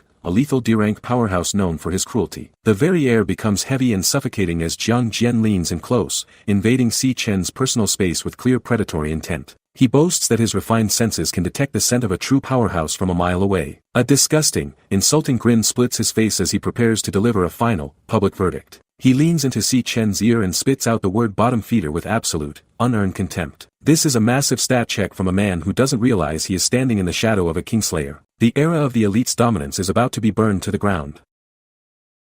Jiang Jian whispers an insult into his ear. The elite officer sneers, claiming he can smell the scent of true strength before mockingly labeling Si Chen a lowly dog. This is a blatant attempt to enforce the university's toxic social hierarchy through public, visceral humiliation. Si Chen doesn't flinch, his expression remaining like cold stone as he absorbs the pathetic taunt without a single word. He realizes this arrogant lapdog is simply barking for a master he hasn't even faced in combat yet. The tension in the air is thick enough to choke the surrounding students as they watch. They wait for a violent explosion that never comes. A blond man commands the officer to stop. This is Gong Ting, the student council president, who steps forward with an aura of absolute, effortless authority. He coldly declares that Gong Cheng was the one in the wrong and must pay the price for his public failure. Jiang Jian's jaw drops in shock as he is forced to stand down by the very hierarchy he desperately tries to protect. Gong Ting's golden eyes lock onto Si Chen, reflecting a cold sharpness that most ordinary students would find utterly terrifying. This intervention isn't born from kindness or a sense of justice. He is simply observing a new, dangerous variable that has suddenly entered his pristine domain. Si Chen's red eyes burn with quiet intensity. He watches the elites retreat, his veteran mind already calculating the massive power gap he is about to bridge. Nearby, a massive testing ceremony gate roars to life with a swirling blue mana vortex. This is the official stage where every student's rank is carved into the permanent record books of this brutal society. An announcer declares that the evaluation will begin in order of student number,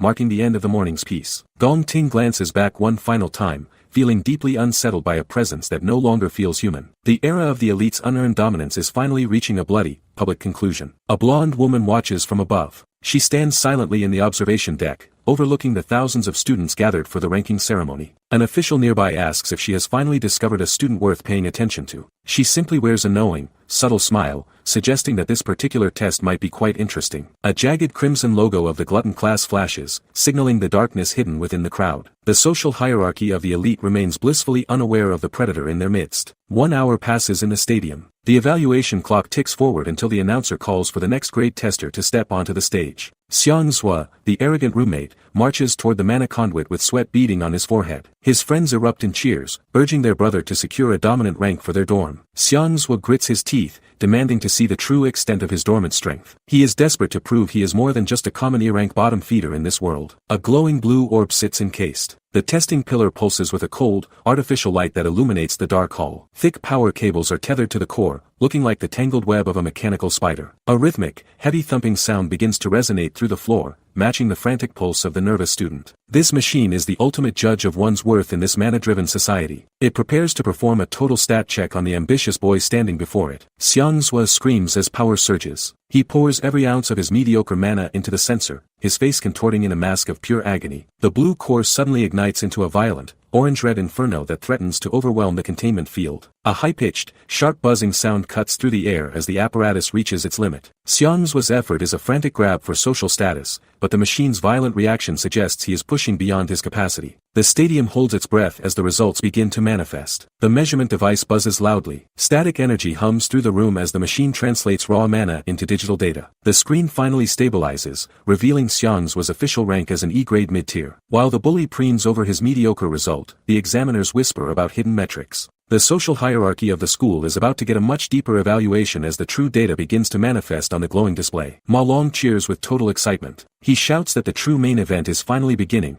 referring to the hidden potential scan that dictates an awakener's future. High potential ratings are the only way for bottom-tier students to receive key attention from the state and escape poverty. The interface ripples with blue sparks before flashing a solid potential C. Xiang Zhua's final evaluation concludes at E-grade mid-tier with a future capped at C, cementing his status as a common local parasite. A white notification calls the next. Ma Long and Xiang Yu exchange nervous looks, trying to console each other about their own pathetic lack of power. They realize they are all trapped in the same stagnant cycle of mediocrity. The digital board lists their failures side by side. Xiang Yu and Ma Long both land at E-grade low tier with potential C. Even the self-proclaimed room leader, Xiang Zhua, is barely a half-step above them in the grand scheme of this power-obsessed world. Shocked faces fill the digital screen. A massive explosion of blue mana illuminates the stadium as an impossible result shatters the boredom of the watching crowd. The board screams D-grade low tier with a staggering max potential B, marking the first true elite appearance of the school year. The spectators erupt in a chaotic roar of disbelief, their eyes glued to the shimmering blue interface. As the evaluation continues into the afternoon, another student even manages to hit a rare potential A. The bar for Han Sherwu's eventual stat check is being set higher than these children could ever imagine. Feet walk across a striped floor. The atmosphere in the stadium is electric as the evaluation tally reaches a shocking milestone. Spectators note that the academy has already produced 8 D-grade students in a single morning. Usually, only a handful reach this elite status in an entire year. Talent like this hasn't been seen in generations within these stone walls. This surge in power suggests the graduation combat assessment will be a bloodbath of high-tier potential. The social hierarchy is shifting before their eyes as the floor for mediocrity rises. Polished black shoes step forward confidently. The announcer calls out the next tester, sending a ripple of awe through the gathered thousands. Gong Ting, the undisputed king of the campus, finally makes his appearance. All eyes lock onto the student council president as he approaches the testing platform. He carries himself with the cold grace of a man who already knows he is superior. To the common students watching from the stands, this is the main event they have been waiting for. Han Sherwu watches the stage intently. Whispers from the crowd reveal that Gong Ting hit D-rank 2 full years ago as a mere underclassman. This head start on the social ladder has made him a legend within the academy's walls. The digital display flashes his profile, radiating an aura of absolute authority and genetic perfection. Everyone wonders just how far his current stats have climbed since his last public evaluation. This is a massive stat check for the reigning elite. Wires connect to a massive mechanical eye. Gong Ting steps into the greenish glow of the testing chamber, his expression unreadable and calm. Thick cables pulse with mana as the machine begins to calibrate his internal power levels. He looks completely at home surrounded by the high-tech sensors of the elite facility. This isn't just a test for him, it is a public demonstration of his dominance. The hierarchy of the school prepares to bow once again. A golden eye glows with hidden intent. Gong Ting resolves to hold back a fraction of his true strength to keep his enemies guessing. Even a suppressed version of his mana is enough to send the testing equipment into a frenzy. Sharp static lines flicker across the interface as the system struggles to compute his output. The screen pulses with high-frequency sparks, signaling a results screen that will break the academy records. The system screams under the pressure of his refined mana. The peak of the social order is about to be redefined by a single, calculated strike. The scientist stares in absolute disbelief. He mutters about the impossible color illuminating the testing chamber while the digital interface finalizes the results. The screen flashes a D-grade high-tier rank in brilliant white. However, it is the S-rank potential marker that sends a shockwave through the room. This golden hue signifies a power level reserved for the world's elite. This stat check just shattered every record the academy ever held. Jiang Jian's jaw drops to the floor. He screams about this being the first occurrence in school history while sweat pours down his panicked face. The surrounding crowd erupts into a roar as Ma Long watches history being made in real time. They are staring at a rare treasure that the social hierarchy can no longer ignore. Everyone suddenly realizes they are in the presence of a future monster. 3 officials look down with somber expressions. They discuss protecting this S-rank potential user as a priceless national treasure for the state. Gong Ting, the noble son of the Imperial Guild, stands nearby with a highly confident smirk. His results will definitely make national headlines by tomorrow morning. To the elites, this is a necessary consolidation of their existing power at the top of the food chain. A scarred man watches from the shadows. Yuan Long comments on the sudden influx of talent during this year's evaluation. He addresses the officials, noting they surely knew of Gong Ting's immense potential long before this public display. This reveal was a calculated move to solidify the Imperial Guild's dominance over the university. The entire show was planned to maintain their absolute status. Gong Ting tilts his head with amusement. He listens to the praise of the veterans while maintaining his polished, arrogant facade. Suddenly, Yuan Long stares directly toward the dark silhouette of Si Chen standing quietly in the crowd. He admits he is looking forward to the underdog's performance even more than the president's. The real storm is finally starting to brew in the stadium. Si Chen stares ahead with cold intensity. He ignores the rising whispers of the stadium crowd, his focus locked entirely on the upcoming trial. The atmosphere is heavy with the weight of impending judgment. Every student in the arena feels the pressure of the university's rigid social hierarchy. This moment marks the beginning of a transformation that will leave the arrogant elite in a state of absolute, wide-eyed shock. Jiang Jian leans in with a twisted grin. The elite officer mocks the underdog, warning him not to show off another pathetic E-rank score like his roommate Xiangzhua. He laughs at the idea of 4 failures becoming the university's biggest laughingstock. Nearby, Ma Long's eyes bulge in pure terror as the public humiliation reaches its peak. These arrogant rankers have no idea they are taunting a monster who has already devoured the absolute abyss. A digital board displays Si Chen's name. The protagonist walks into the glowing testing capsule as his profile flickers onto the massive stadium screens. High above, the audience leans forward in a collective, suffocating silence. A single, doubting question ripples through the crowd, wondering if a lowly loser can truly achieve the impossible today. The tension is palpable as the university prepares to witness a total, world-breaking shift in power. Heavy black cables connect to a core. The testing machinery hums with a lethal amount of concentrated mana as the evaluation finally begins. A massive, singular eye opens within the organic interface, staring back with an ancient and haunting intelligence. Si Chen reaches forward with a steady, unflinching hand to grasp his own destiny. This is the ultimate stat check that will shatter the pride of every elite standing in the arena. Dark silhouettes dance against red light. The graduation combat assessment serves as the only real window for students to prove their worth to the massive, world-dominating guilds. Monstrous claws and jagged jaws loom in the shadows of the display, representing the lethal reality of the coming test. To most, this isn't just a grade, it is a desperate bid for survival in a society that discards the weak without a second thought. Students gather in small, strategic groups. Candidates are permitted to form squads of up to 10 members, choosing allies who can compensate for their individual flaws. Above them, the grand architecture of the Imperial Guild stands as the ultimate prize for the top-ranking performers. This elite institution holds the keys to wealth and safety, but its gates only open for those who possess overwhelming, undeniable power. The social divide between guild members and ordinary citizens is a chasm of blood and gold. 2 students laugh with wide grins. The arrogant elites are busy solidifying their dominance as Yen Lin, a low D-rank powerhouse, officially joins the president's inner circle. By adding Gong Qing to the mix, all 9 D-ranks in the academy are now united under one banner to ensure a total monopoly on first place. They treat the assessment like a victory lap, loudly declaring that the final MVP title already belongs to Gong Ting. This concentrated social hierarchy leaves no room for the commoners to breathe. 3 small figures stand dejectedly. While the strong huddle together for maximum efficiency,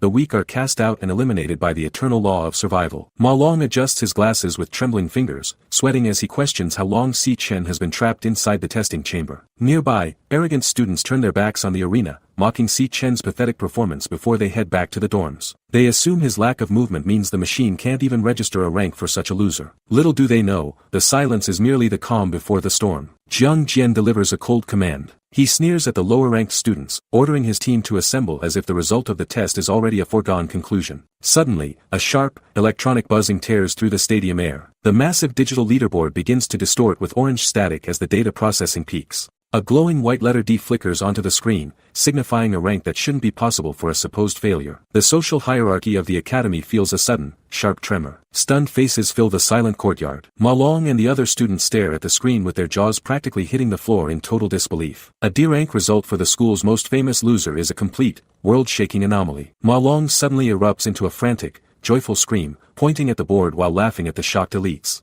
He shouts that his faith in Si Chen was never misplaced. The public humiliation of the arrogant bullies is finally reaching a boiling point. A purple notification floats in darkness. The system confirms the current evaluation has reached the level of a high D-rank combatant. Si Chen stares at his hands, realizing the testing machine is struggling to calculate his newfound density. A red error message flashes across the void, demanding a retest due to a massive potential deviation in the results. Si Chen remains hauntingly calm amidst the mechanical sirens. He realizes he achieved this score using nothing but his raw, unswitched physical form. Blue light dances between steady fingers. Si Chen observes that his level 10 base stats are already equivalent to the university's top-tier elite. He decides to stop holding back and initializes the forbidden class switching sequence. Blinding azure sparks engulf his silhouette as the system completes the world-breaking transformation. The title of Infernal Death King manifests in a burst of dark, pulsating energy. A terrifying skull mask fragments across his face, signaling the arrival of a true monster from the abyss. Detailed stat bars fill the interface. Si Chen calculates the lethal output of his current arsenal, deciding to test the machine with his objectively weakest devoured class, the Cloud Warrior. He prepares to deliver a physical strike that will shatter the Academy's fundamental understanding of power. Outside, the rank board begins to groan and spark under the immense,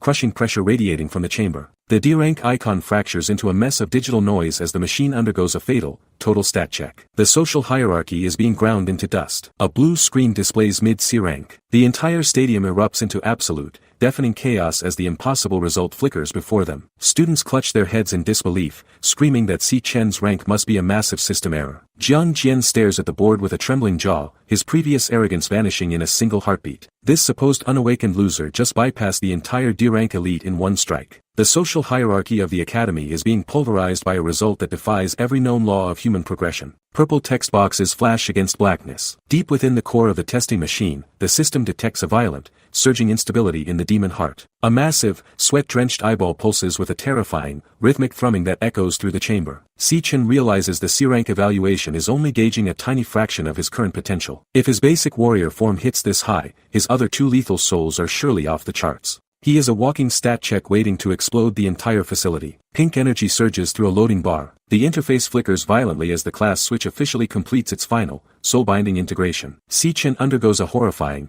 beautiful transformation, his hair turning a vibrant crimson as blue fire erupts from his eyes. He is no longer a student. He is a veteran predator finally stepping into the light. The raw, jagged pressure of his true power begins to warp the very atmosphere of the arena. He commands the world to bear witness to the full, monstrous extent of a regressor. A stat board glows with stars. His new skills, including the bone grip rune and triple gravity strike, manifest with a suffocating physical weight. Onomatopoeia characters rip across the ground as the very earth begins to groan under his feet. A sudden, violent swirl of purple and white energy tears through the ceiling of the stadium. The physical manifestation of his mana is so intense that the testing hall can no longer contain his aura. A giant dark vortex opens skyward. Lightning strikes the center of a swirling, demonic eye that has replaced the morning sun. Students fall to their knees in pure, unadulterated terror as the sky itself turns into a purple nightmare. They scream about a celestial omen, unable to comprehend that this phenomenon is simply the aura of one man. Si Chen has successfully summoned a disaster just by standing still. The era of the Academy's peace is officially dead, replaced by the hunger of the storm. Digital screens flicker with broken data. The observers in the control room realize their dormitory has birthed a divine tier monster. The rank indicator glitches violently, struggling to display the letter S before fracturing into 1,000 digital pixels. The head evaluator stares in absolute horror as the machine fails to contain the student's energy. This isn't just a simple awakening, it is a total systemic collapse of their measurement tools. The social hierarchy of the Academy is rotting before their very eyes as the sensors fail to calculate his true worth. Beads of sweat roll down his face. Even the high-ranking council members feel the suffocating pressure leaking from the testing chamber. Red warning signs flash across every monitor as the potential bars overflow and crash into digital static. The interface turns into a chaotic mess of pink and yellow artifacts, signifying a stat check that has exceeded the hardware's maximum limits. The status quo of the elite is melting under the heat of a single student's untapped, monstrous potential. They are witnessing the birth of an anomaly. A panicked technician screams in terror. The atmosphere in the laboratory shatters as an orange explosion rips through the primary containment field. Flames lick the ceiling while alarms blare a death knell for the expensive equipment. Scientists scramble across the floor, shouting that the demon heart fueling the test is reaching a critical overload. They frantically try to rescue the subject, oblivious to the fact that Si Chen is the one consuming the machine. The power gap between the man and the testing core has become a bottomless canyon. A shriveled gray organ hangs from thick cables. The head scientist gazes into the tank with wide, trembling eyes. The legendary demon heart, a source of infinite testing mana, has been reduced to a dry, blackened husk. It didn't just malfunction. It was completely drained of its essence until it simply died. The faculty whispers in hushed tones, wondering if the heart was devoured by a hunger they cannot name. The social order meant to control the weak has just been eaten alive by the protagonist's absolute power. Si Chen's red eyes glow with calm. He notes with cold detachment that the demon heart has been crushed to death by his insatiable hunger. A digital notification flickers into existence, confirming that the devouring process is finally finished. Blue mana sparks dance across the shattered testing machine as the last of its essence is siphoned into his soul. To him, the legendary core was nothing more than a temporary battery. He whispers a single word as the raw power settles in his veins: exquisite. Glowing green hexagons hover over students. Si Chen looks out across the stadium, realizing his vision has evolved to penetrate the social eyes of the Academy. Labels like high E-rank appear over the heads of the surrounding masses, exposing their pathetic limitations. This newfound perception is a convenient tool for a hunter navigating a sea of hidden agendas. His gaze eventually locks onto the student council president, Gong Ting, who carries himself with false gravity. The system exposes the leader as a mid-C rank, a level Si Chen considers mediocre at best compared to his own hidden depths. Two scientists stand before a blue portal. They wipe sweat from their brows, officially announcing that the testing equipment has suffered a catastrophic failure. Because the demon heart is dead, the entire evaluation must be suspended until a replacement is found. While the faculty panics over the supposed glitch, Ma Long erupts with unbridled joy. He leaps into the air, screaming to the heavens that his friend is a goddamn genius. The social gap between them and the elite has vanished in his eyes, replaced by a desperate hunger for a victory celebration. Jiang Jian glares with a twisted face. The elite council member refuses to accept the reality of the stat check he just witnessed. He spits out insults, claiming it is impossible for a lowly loser to possess S-rank potential or even reach C-rank. To him, the destruction of the machine was clearly just a convenient glitch to hide Si Chen's fraud. He barks at the protagonist, demanding compensation for the time wasted by the prestigious student council. This arrogant parasite is still trying to enforce a hierarchy that has already been devoured. Yellow lightning crackles across Si Chen's face. He stares with narrowed golden eyes, silently debating if he should turn this evaluation into a literal graveyard for the arrogant elite. Just as his mana begins to surge, a cold and authoritative voice commands Jiang Jian to stand down immediately. The student council president, Gong Ting, steps into the light with a calm that chokes the air. He rebukes his subordinate for being so disrespectful to their new teammate. This sudden shift in the social hierarchy leaves Jiang Jian's mouth hanging open in complete, wide-eyed shock. Gong Ting stands with absolute composure. He overlooks the campus skyline, radiating the suffocating pressure of a veteran ranker who recognizes a lethal anomaly when he sees one. This isn't just a simple invitation, it is a tactical acquisition meant to break the records of the Academy forever. He reaches out a hand to seal the pact with a grip that carries the weight of a royal decree. The president declares that the highest score in history will now belong to their unified front. By uttering Si Chen's name with such reverence, he officially grants the protagonist an untouchable status within the university's rigid power structure. A sudden heavy silence fills the stadium. While the crowd holds its breath, Jiang Jian feels the cold sting of sweat dripping down his pale face. He is paralyzed by the realization that his personal influence is being devoured by the very man he just insulted. If a new member joins the squad, one of his own loyal brothers must be kicked out to make room. The bully wonders how he can possibly justify this to the subordinates who paid massive bribes for a seat at the table. Si Chen remains hauntingly quiet, his dark gaze reflecting a total detachment from their pathetic social ladder. To a man who has seen the apocalypse, these student council politics are nothing more than a childish joke. A shaking hand grips Si Chen's shoulder. Jiang Jian is forced to swallow his pride as he realizes the president's word is an absolute law he cannot break. He clenches the fabric of Si Chen's uniform, his mind racing to salvage whatever remains of his shattered public image.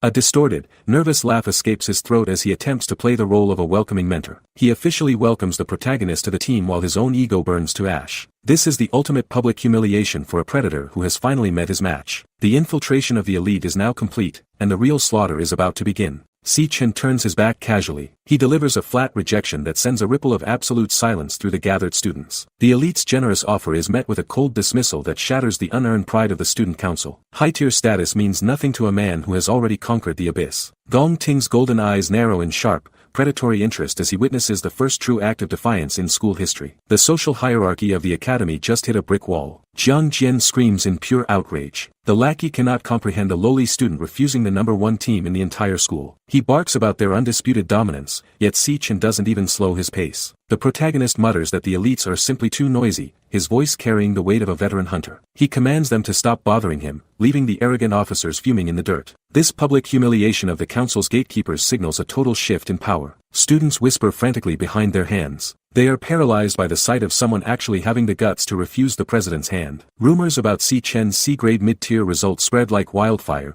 fueling a desperate hunger for the coming combat show. While his lackeys lose their minds, Gong Ting maintains a chilling, polished composure. He dismisses the insult with a calm, "It's okay," his steady gaze locked on the retreating figure of his new rival. The stage for a legendary confrontation is set. Sunlight bathes the massive school stadium. High above the chaos, the academy's senior officials observe the unfolding drama with a clinical, detached interest. A bearded man in a pinstripe suit watches the shifting mana fields, his eyes reflecting a deep and ancient curiosity. He admits his personal anticipation for a new school record to be born during this year's graduation evaluation. While the students worry about status, the masters are looking for a monster. The real history of this era is about to be written in blood. A side profile shows a smirk. Whispers ripple through the crowd about Gong Ting being born with a silver spoon in his mouth. The elite president carries the weight of a royal legacy that the common students can only dream of. Nearby, a man with a frantic expression shouts that Si Chen only gained fame through a machine error. He refuses to believe that a lowly bottom feeder has truly surpassed the C-grade threshold. The social hierarchy demands that the underdog remains in the dirt. Golden eyes narrow with lethal intent. Gong Ting stares forward, his mind calculating a 1 in 100 million chance of failure. He declares that he will never allow anyone to strip away his hard-earned prestige. Jiang Jian's face pulses with a twisted, sweating rage as he compares their secret battle experience to Si Chen's pathetic lack of training. The officer begs for permission to teach the newcomer a lesson in public humiliation. He is desperate to crush the threat before it can grow. Gong Ting walks away with indifference. He tells his team that he is not in the mood for celebrations or karaoke today. With a cold and detached voice, he commands them to arrange their own affairs, stating that anything they do is separate from him. This is a silent green light for the bullies to begin their assault. Jiang Jian unleashes a massive, jagged, and toothy grin that signals the start of a hunt. The social parasite has finally received the permission he needs to bite. Dark figures huddle on stone stairs. 10 minutes after the meeting, Jiang Jian receives word that Si Chen has mysteriously vanished from the school grounds. The report leaves the officer stunned, questioning how his target escaped his surveillance so quickly. While the elites search the hallways, the protagonist is already moving toward a different battlefield. The era of their safe dominance is coming to an end. A black sneaker crushes a blue soda can. The impact sprays liquid across the pavement as a voice declares that heaven is finally helping him. Jiang Jian watches from the shadows, a jagged and twisted grin spreading across his face. He notes that Si Chen has finally stepped outside the safety of the school gates. The elite officer believes he has cornered a defenseless rat. Little does he know, the social hierarchy of this city is about to be turned inside out. Si Chen walks calmly with earbuds in. Music notes drift through the air as he maintains a detached, cool composure. He ignores the surrounding students and the hidden eyes of the council's lapdogs. Walking past the tall chain-link fences, he reflects on the bloody history of his past life. Back then, Peak Guild struggled to maintain order against the rising tide of darkness. He is moving toward a destination that will provide the resources for his first true stat check on destiny. Hunter silhouettes stand against a violent pink sky. Memories of the original disaster flood his mind, specifically the moment a Peak Guild team encountered a new, terrifying nightmare. The name Wrath appears in blood-red text as a reminder of the first king to breach the realm of man. Massive, pulsating tentacles covered in crimson eyes erupt from the ground, signaling the beginning of the human world's descent into a demonic slaughterhouse. This is the beast that shattered the social order and took everything from him. A focused gaze narrows under dark messy hair. To track down Wrath before the initial massacre begins, Sichin formulates a plan that requires a massive, immediate sum of money. He approaches the grand facade of the Mithril Monster Exchange, a prestigious institution under the wing of the Mithril Guild. Inside the sun-drenched halls, traders and hunters discuss the equipment that dictate an awakener's strength. He walks into the heart of the exchange, ready to liquidate his secret stash of high-tier loot. This is the first step in his hunt to devour a king. Sichin examines the weapon racks. Selling these rare materials is the most efficient path to securing the capital he needs for the war ahead. He casually slides the items across the polished counter of the Mithril Monster Exchange. The appraiser's jaw drops as he holds a single, glowing Songsan's Fong between his gloved fingers. This expert has processed thousands of monster parts, yet he mutters about never seeing anything like this in the city records. The presence of such high-tier loot from an unawakened student creates an immediate, silent tension. A female assistant reads the records. She identifies the material as a rare component for E-grade cloud scepters or high-purity mana powder. However, the head appraiser sneers, his face twisting into a mask of pure, unadulterated arrogance. He reminds Sichin that this VIP institution is built for those with actual social identity and status. This elitist parasite is more worried about his promotion to supervisor than the rare artifacts sitting on his desk. He rudely tosses the final procedures to a lowly newbie named Littlely, treating the protagonist like a boring nuisance. The social hierarchy of the guild seeks to diminish his achievement. Gloved hands present a dark envelope. The attendant hands over $18,000, a sum that will finally erase his lingering financial burdens for good. Sichin grips the payment, his mind already calculating the next stage of his rapid evolution. This money is merely fuel to keep his sister safe while he hunts. Then, the atmosphere in the exchange shatters as he reveals a jagged, purple-glowing staff. He commands the staff to look at the legendary weapon, its mana leaking like a physical weight. This is a total, world-shaking stat check that leaves the room in a state of absolute, wide-eyed shock. Pink hair billows in shock. The female clerk stares at the spiked purple greatsword, her voice trembling as she recognizes the item's terrifying mana. She guesses it might even reach the coveted A-grade rank. Nearby, a man with spectacles breaks into a frantic cold sweat, muttering about the staggering $1 million market price. He admits that in all his years working at this exchange, he has never encountered a single weapon of this caliber. The social hierarchy of the shop is instantly shattered by the presence of this legendary tool. A sweaty manager bows deeply. He frantically switches his tone, praising his boss's sharp eyes while still internally sneering at the MC as a lowly, poor student. However, the atmosphere turns icy as the true evaluation results flicker onto the glowing screen. The blue-haired executive in the sharp pinstripe suit adjusts his glasses with a calculated, heavy silence. Suddenly, the manager's face contorts into a mask of pure, unadulterated horror as the readout confirms an impossible S-grade rating. This is a total, world-breaking stat check that leaves the arrogant staff paralyzed. Two hands lock in a firm handshake. The executive officially welcomes the protagonist as a distinguished guest, his earlier indifference replaced by professional respect and sudden greed. The tiny manager stands between the two men, his jaw hanging open as his entire social world is turned upside down. They are immediately ushered toward the exclusive VIP room, away from the prying eyes of the commoners in the lobby. Every request is now a high priority for the exchange. The hunter's true value has finally been recognized by the city's elite.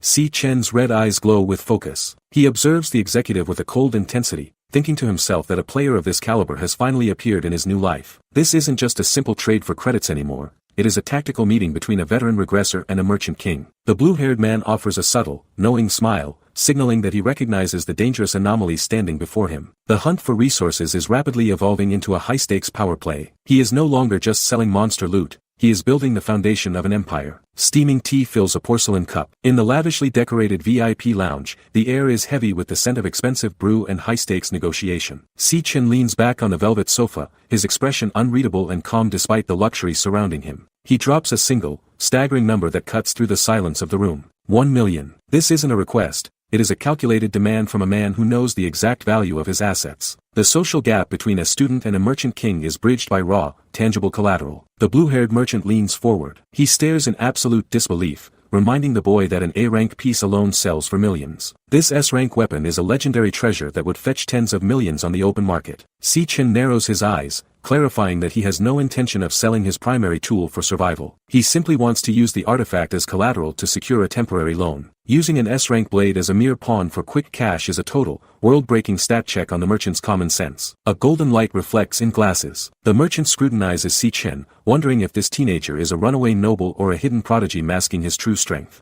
No ordinary man would gamble a god-tier weapon for a fraction of its worth unless they were playing a much deeper game. He realizes Si-Chen possesses a wisdom that far exceeds his youthful appearance. The decision is made instantly to accommodate this anomaly. Si-Chen promises to repay the debt, confirming he is a man of his word. The merchant waves his hand. He asks his assistant, Shaoli, to step outside so the real conversation can finally begin. With a sharp, calculating glint in his eye, he identifies Si-Chen as a student of the prestigious National Awakener University. He knows the annual graduation evaluation is scheduled to take place in exactly 1 month. This timing is no coincidence to a veteran regressor. Si-Chen is preparing for a public slaughter that will rewrite the Academy's history books. Qin-ji adjusts his glasses calmly. He calculates the precise loan amount and repayment date with a professional, sharp glint that reveals his mastery over the market. Si-Chen remains perfectly still in the shadows, his red eye glowing with a low, predatory light that signifies his hidden, monstrous potential. The manager observes the rare monster material sitting on the table, deducing the student's desperate need for immediate liquid capital. This social transaction serves as the very first step toward reclaiming a future stolen by the Demon Kings. A confident smirk tugs at Qin-ji's mouth. He drops a massive stat check on the conversation by offering 1.5 million in cold cash on the spot. The deal becomes even more lucrative with zero interest for the first month,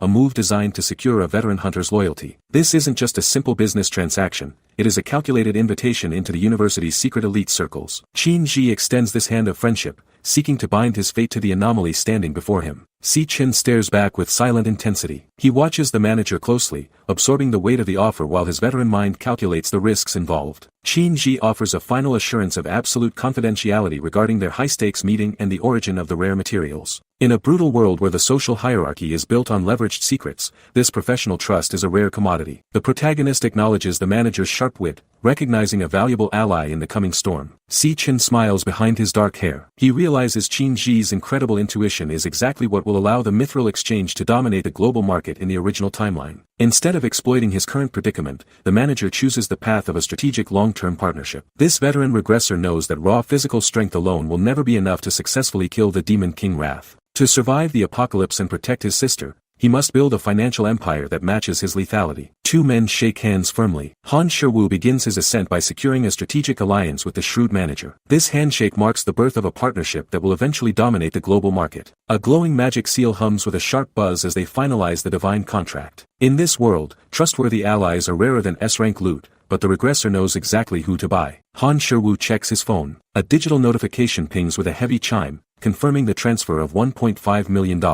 For the price of a single abyssal netherbone, the protagonist has shattered the chains of his previous life's poverty. Shaoli holds the contract like a holy relic, realizing his own fate is now tied to this anomaly. This financial stat check secures the resources needed to fuel a godkiller's rise. The manager offers some equipment. Shaoli points toward racks of polished silver blades, admitting they currently lack S-rank tools but have plenty of high-tier gear. Han Shiwu delivers a cold rejection, stating he has no need for their mediocre scrap. He reaches into the fabric of reality, manifesting a jagged white shard of concentrated mana. The staff stares in total, breathless silence as the physical weight of his aura begins to crush the room's atmosphere. A massive jagged weapon appears. Han Shiwu heists the terrifying Purgatory Rakshasa blade, its violet mana trails pulsing like a living heart. He casually reveals that this weapon is just one of many lethal assets he carries from the abyss. Shaoli and the pink-haired assistant collapse into a state of pure, censored shock at the sight of such impossible hardware. They realize they aren't dealing with a lucky student, but a walking disaster in human skin. Text bubbles announce a promotion. For successfully handling such a legendary client,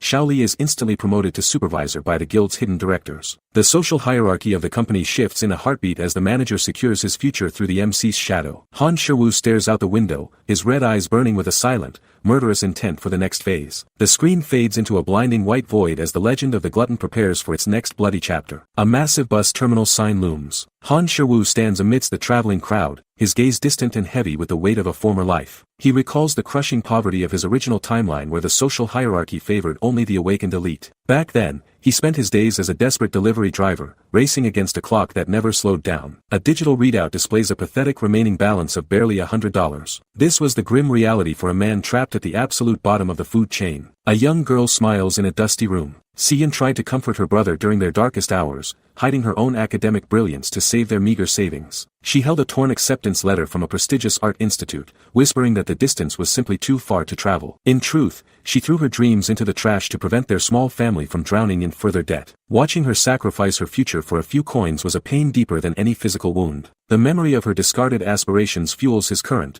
cold determination to rewrite their destiny. Han Sherwoo rubs his tired face. He waits at the terminal, checking the time with a nervous intensity that belies his veteran status. Suddenly, a familiar, high-pitched voice screams out to get his attention from across the plaza. Si-Yun stands there clutching a bright yellow suitcase, looking exactly like the sister he failed to protect during the apocalypse. Her eyes sparkle with a vibrant life that was once brutally snuffed out by demonic claws. Looking at her face, he realizes it has been 7 long years since he last saw her this happy. This second chance is a debt he will pay in the blood of every monster that dares to cross their path. Si-Yun stands with her suitcase. She waves her hand, demanding help with her luggage like any normal younger sibling would. Si-Chin doesn't say a word, instead pulling her into a desperate, crushing hug that surprises them both. Her eyes widen in total shock as she feels the trembling intensity of his grip. The yellow luggage sits forgotten on the pavement as he buries his face in her hair. He holds her as if she might vanish back into the red mist of the apocalypse at any moment. She playfully struggles, shouting about being choked to death while he silently cherishes the sound of her living heartbeat. Si-Chin carries her heavy bag. They walk together toward their home, the atmosphere light and full of mundane sibling banter. Si-Yun looks at him suspiciously, asking if he's acting weird because he got rejected by some girl at the academy. He simply chuckles, his mind far away from the petty social drama of university life. This time around, he carries a veteran's wisdom and the forbidden power of a king. The golden sunlight catches the glint of her hair clip as she laughs. Her bright, innocent smile is the only reward he needs for the hell he is about to unleash on his enemies. Thugs gather in a dark alley. The scene shifts from domestic warmth to the cold reality of the university's underground hierarchy. Armed student council members stand ready with bats and pipes, their silhouettes etched against the purple twilight of the city. They acknowledge their status as student leaders while preparing for a sanctioned act of extreme violence. One of them questions if things might go too far, yet none of them drop their weapons. The cold metal of their clubs reflects the city's predatory hunger. The transition from peace to predation is absolute. Si-Chen's new life will be a constant war against these arrogant monsters. Jiang Jian wears a floral shirt. The elite officer seethes with unbridled rage, unable to accept that a lowly piece of trash is now his peer. He barks at his thugs to leave a piece of the protagonist for him to personally dismantle. Armed with wooden bats and a twisted social ego, these predators prepare to block the graduation path. Jiang Jian flashes a jagged, psychotic grin while brandishing a sharp blade. He boasts of being the school's top cloud-type assassin, desperate to prove his D-rank status. His official rank icon flashes a blue D in the dark. The transition from student to slaughter is imminent. This arrogant ranker is itching for a fatal stat check. 2 siblings sit near metal crates. The oppressive violence of the academy fades, replaced by the quiet reality of Si-Chen's life with his sister. Si-Yun sips from a drink while mocking her brother's sudden change in mood. She calls him a simpleton, unaware that a veteran hunter's soul now inhabits his youthful body. Her red eyes sparkle with a playful, sharp intensity. This grounded contrast fuels his resolve. Her youthful energy is the only light in his dark memories. She demands that her big brother pulls himself together for the coming exam. Her words are a bitter, sweet reminder of the future he is fighting to protect. They walk across the gray pavement. Si-Yun begins to sing a cheesy song about believing in oneself to lift his spirits. Si-Chin watches her with a warm, hidden gaze, amazed by her sharp perception. She still believes they are struggling for every cent, trapped at the bottom of the social ladder. She suspects his silence is merely a result of his bruised male pride. He remains quiet about his awakening and the monstrous power pulsing in his veins. She cites emotional walls from her books, while he calculates the deaths of kings. Every step brings him closer to the total destruction of his enemies. The hunt continues in the shadows. Dark buildings loom over a narrow alley. Shadows stretch across the cold concrete where the social order of the city fades into a predatory, lawless silence. A group of masked thugs huddled in the darkness spot Si-Chen and his sister, their eyes gleaming with malice. They whisper with a disgusting hunger, noting that this specific alley lacks cameras to record their intended crimes. These bottom feeders believe they have finally found their lucky break, completely unaware that the man in front of them is the ultimate apex predator returned from the abyss. Masked thugs grip heavy baseball bats. A sudden, sharp realization cuts through their initial arrogance as they catch a distinct, suffocating smell of high-tier power. They recognize the aura often associated with the elite student council but remain far too stupid to realize the true danger. Instead of retreating, they boast about having the nerve to stand their ground. This is a classic, fatal stat check error from low-tier trash who simply cannot recognize a veteran hunter in human skin. Their public humiliation is the only thing left to calculate before the slaughter begins. A hand opens a small earbud case. While the surrounding filth prepares a violent ambush, Si-Chen ignores them entirely to focus on his precious sister, Si-Yun. He gently offers her an earbud, claiming he's been playing a specific song on repeat to calm his soul lately. Si-Yun closes her eyes with total trust, a peaceful smile forming as the melody drowns out the heavy breathing of the hidden thugs. This grounded contrast demonstrates Si-Chen's absolute, terrifying disregard for the pathetic hierarchy of these backstreets. A heavy grocery bag swings mid-stride. Si-Yun whispers that she'll listen to the music just to get to know her mysterious big brother a little better. Her innocent hope serves as the final anchor to this peaceful timeline, even as Si-Chen's killing intent begins to simmer dangerously beneath the surface. He adjusts his grip on the bags as the thugs prepare to make their final, miserable mistake. The peaceful walk is officially over, and the local garbage is about to be violently recycled into the pavement. Thugs march behind a floral shirt. While Zhang Jian's lackeys prepare for a violent ambush, Si-Yun remains blissfully lost in the melody. She walks peacefully, unaware that her brother is leading her through a trap for the arrogant. Si-Chen keeps his pace steady, shielding her from the looming shadows. The social hierarchy of the backstreets is about to face a lethal anomaly. 3 thugs charge with wooden bats. They scream for a public humiliation, completely failing to recognize a veteran hunter in human skin. Si-Chen moves like a kinetic blur, shattering their unearned ego with high-speed strikes. These bottom feeders are instantly stat-checked into the pavement. Their physical reality dissolves under the weight of his lightning-fast retribution. One by one, the predators become the prey. Golden lightning crackles across his face. Memories of his sister's death in 2160 fuel a cold, murderous intensity within his soul. He has returned from 2167 to devour the very fate that once broke him. Blinding sparks erupt as his SSS-Rank potential finally explodes into the dark alleyway. Si-Chen's eyes glow with a terrifying, yellow fire that signifies the end. The era of his silence is officially over. Yellow lightning crackles around a jaw. Si-Chen's inner voice screams with cold fury. For 7 years, he endured the abyss just to see his sister again. These thugs just made a fatal stat check error by interrupting his peace. He vows to erase any parasite that ruins this moment. A blur of lightning strikes several thugs. Si-Chen moves faster than their primitive senses can track. A brutal kick shatters the lead bully's face in a spray of blood. The social hierarchy of these backstreets is ground into the pavement with a thunderous slam. One by one, the masked cowards are sent flying like broken dolls. Their unearned arrogance is vaporized by an SSS-Rank predator. Si-Yun smiles with an earbud in. She remains blissfully unaware of the slaughter happening just inches away. While her brother harvests souls, she listens to the music, her expression peaceful. This grounded contrast is the anchor keeping Si-Chen's hunger at bay. He is the storm guarding her silence. A golden fist punches forward violently. Si-Chen unleashes his lightning mana, turning into a lethal kinetic weapon. Lyrics about scorn echo as his killing intent overflows. The street's social hierarchy is dismantled by a high-voltage strike. He moves with speed that defies his rank. A masked thug stares in shock. Si-Chen's speed is a total stat check for these lowly bottom feeders. Brutal punches land with sickening force as he weaves through them. One strike is all it takes to shatter their arrogance. He is clearing the path for his sister's peace. A body falls while wooden bats shatter like useless twigs. A mid-air kick finishes this silent massacre as a magnificent star shoots across the galaxy. A mid-air kick connects with a thud. Si-Chen's speed is a total stat check for these bottom feeders. Brutal strikes land as he weaves through them effortlessly. He reaches his hand out towards fate while clearing the path for his sister's peace. A body falls while bats shatter like useless twigs. He grabs an arm with a grip of iron. A terrified bully watches a fist descend. The council lackey finally realizes the massive power gap. A deafening crack echoes as bone meets mana. This is a veteran hunter reclaiming his dignity. Silence follows as Si-Chen hears the faint echo of his former strength. The social hierarchy of the backstreets is being ground into the dirt. A high-pitched scream ripples through the dark. The thug clutches his shattered limb in total agony. Si-Chen delivers a final, bloody blow to silence the trash. A massive boom signifies the end of the ambush. The arrogant predators are now broken meat. The hunt for the first king continues. A massive explosion rocks the alley. Si-Chen unleashes a shockwave that sends the thugs flying like discarded rags. He vowed to give everything to protect his sister, the fragile star in his dark world. The sheer force of his hidden power leaves the survivors screaming in absolute terror as their ambush evaporates. A masked thug stares in horror. He cannot comprehend the monster standing before him. The elite social hierarchy of the streets didn't prepare him for this lethal stat check. Fear drips from his wide eyes as he desperately questions how a lowly student could possibly be this strong. Yellow lightning engulfs Si-Chen's body. He lunges forward with the speed of a veteran assassin. A sickening crack echoes as his fist meets bone. He moves through the crowd of armed predators like a golden blur of pure retribution. The ambush is officially a one-sided slaughter. Si-chin delivers a brutal punch. Blood sprays across the alley as another predator is stat-checked into the pavement. He relies on raw, veteran physical strength to dismantle the elite's hand-picked thugs. The social hierarchy of the streets is being rewritten with every shattering blow. These rankers are discovering that their D-rank status is a pathetic joke compared to his hidden power. Jiang Jian stands back in shock. He watches his squad fall in seconds, his hand trembling as he grips a serrated blade. Si-chen's bloodied knuckles come into sharp focus, radiating a terrifying, silent malice. The hunter remains hauntingly calm amidst the carnage. He is a walking disaster preparing for the final strike against the council's lapdog. Sweat pours down the assassin's face. Jiang Jian screams about being the school's strongest cloud-type killer. His fragile ego shatters as he lunges forward with a desperate, pathetic roar. He brandishes his knife,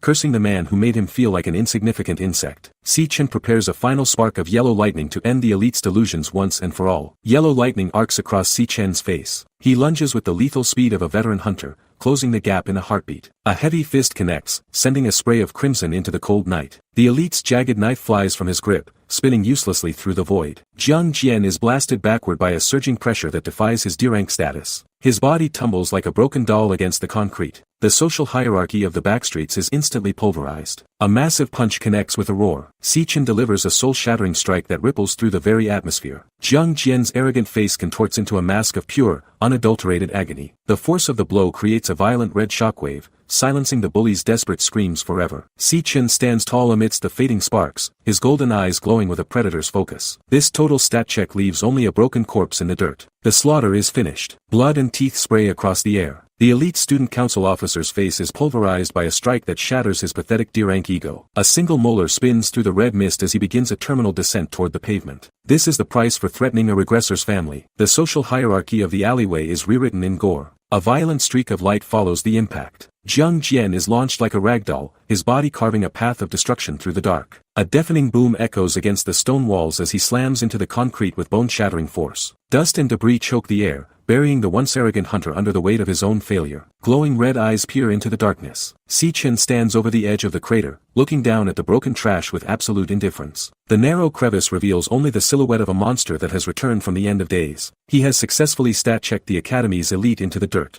The hunt for vengeance is finally starting. A dark silhouette towers over the victim. Si-chin stares down at the broken elite, reminding the trash that he gave a clear warning. The arrogant ranker lies in a pool of his own blood, his pride shattered alongside his bones. A discarded dagger sits uselessly nearby as Si-chin stands unmoved, his presence crushing the air. This isn't a duel, it's a disposal of human garbage. The social hierarchy lies bleeding on the cold pavement. Yellow sparks crackle behind his head. The hunter's red eyes burn with a lethal, concentrated focus that chills the soul. He asks the trembling bully what part of his ultimatum was too difficult to understand. There is no mercy in this veteran's gaze, only the cold promise of absolute ruin. The power gap is a bottomless abyss. This arrogant predator has finally realized he is nothing but pathetic prey. Absolute darkness swallows the entire scene. The silence following the slaughter is heavier than the violence itself. Si-chin leaves the wreckage behind, disappearing into the night.